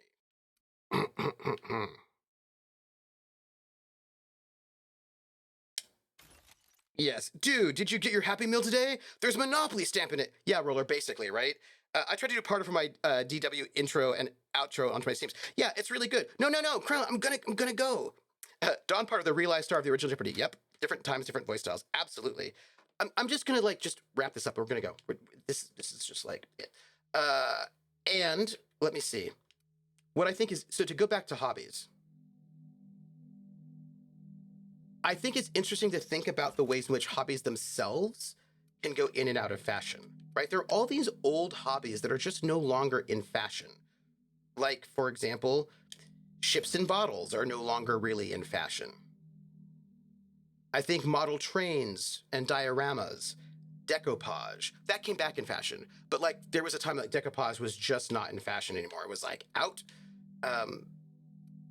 And like, I just think that's really interesting to think about. And like, I think in some ways, tabletop role-playing games were out of fashion for a while, then they came back into fashion. But there are bunches of hobbies that I suppose I don't know when or if they'll come back into fashion again. Like, I don't know how many people are doing ships and bottles anymore. You know what I mean? Why do they have so many shovels? Lindy's character in Carousel Court, her family has a lot of shovels. And so I just find an excess of shovels to be questionable and a bit threatening. And now I can repair all of my equipment. Everything now is repaired. I can save. Oops. Nope. Save. Nope. Save. Yes. See, I did it. Save. And look, here we are. In the most productive and amazing thing ever. Just big ol' main menu. There we are. See? And 334. Excellent. Da-da-da-da. What is it? 5 minute ago. I 100%. Chia Pet was popular doing that. Oh, that's interesting. Pet rocks, right? Yost says, currently I feel like TTRPG caster type VOs speaks me personally. Couldn't say if that's the way forward. It's interesting, right? Like, I'm interested in that. Give shovels to your neighbor tomorrow night. Yep, that's what I'll do. So yeah, I am actually just sort of interested in the ways in which fashion changes that way. And I was thinking about like ships and bottles and military dioramas and decoupage and crochet. Knitting has come back. So I think it's interesting to think about like hobbies that are old and that might come back or might not. I think it's interesting. Hydrate and take it easy on your bike ride. Save some energy for your 2 RPGs tomorrow. I will. Everyone, thank you for the stream. That has been amazing. I had a great time. We were very productive. I'm excited to brag about it. let me see. What can I tell you all? Thank you for being here, Yost. You can find me tomorrow at 8 p.m. Eastern over at Praxagor, the Smophoria's channel for Carousel Court, which is like an RPG mashup of mechanically of Swords Chronicles, which is like Game of Ice and Fire and Pendragon, and it's like a sort of a urban fantasy that's sort of like a Dark Shadows sort of a thing. Southern Gothic Dark Shadows. That's Sunday. Monday at 8:30 p.m. you can find me over at Wandering DM's channel for Montreal by Night, a Vampire the Masquerade campaign, where my character currently has 3 humanity. So that's great. On Tuesday at 7 p.m. Eastern on this channel, I'll be GMing Motor City Hollow Crown, a Vampire the Masquerade 8-shot set in Detroit 1973. That's really exciting. You should go be there. Thursday at 6 p.m. Eastern here will be Disco Elysium, video games. And then Friday, 7 p.m. Eastern here on this channel will be The Gamblers, our Traveler Pirates of Drynecks RPG campaign, where it turns out that maybe one of the characters who's been murdering people has been psychically feeding something, and I'm sure it will go well. And when realizing that they have been tasting death and feeding something, their question was not, oh no, how do I stop it, but can I do more of it? And the answer is probably you'd have to go and do some experimentation with murder, and I'm sure it will be fine. And then, of course, back here on Saturday. I do feel like I've got something on the docket that I've got to remember what it is, but I don't remember what it is right now. So when I remember, I'll let you know. I think there's maybe a one-shot or something coming up. I have to check out my schedule. But nonetheless, thank you. I need to go and play music on my banjo so I can play some music for you on a Saturday. I need to go and practice my new synthesizer because I've agreed to do a composition for one of my colleagues in October, so I want to get myself on there. But you can find me here at Trooper SJP or on YouTube at Trooper SJP, Actimic Foxhole on Twitter, Trooper SJP on Blue Hive, Hive Blue, whatever that is. I don't know. I don't go there. Actimic Foxhole on Patreon, which helps us pay the cast for the RPGs. And we've got a merch store, which you can check out. It's pretty awesome. And we've got a Discord, which you should hang out on because we're pretty cool there. And I have got to go and do a bike ride. I'm going to go ride my bike 15 miles today. And then I'm going to go and make tuna casserole, maybe some granola, maybe some cookies. And it's going to be like a nice day of me like making food so I don't have to make food for the next week. Thank you, everybody, for being here. Y'all are awesome. Y'all are cool. And I should probably see if there's somebody that we can raid, because that is like the polite and good thing to do.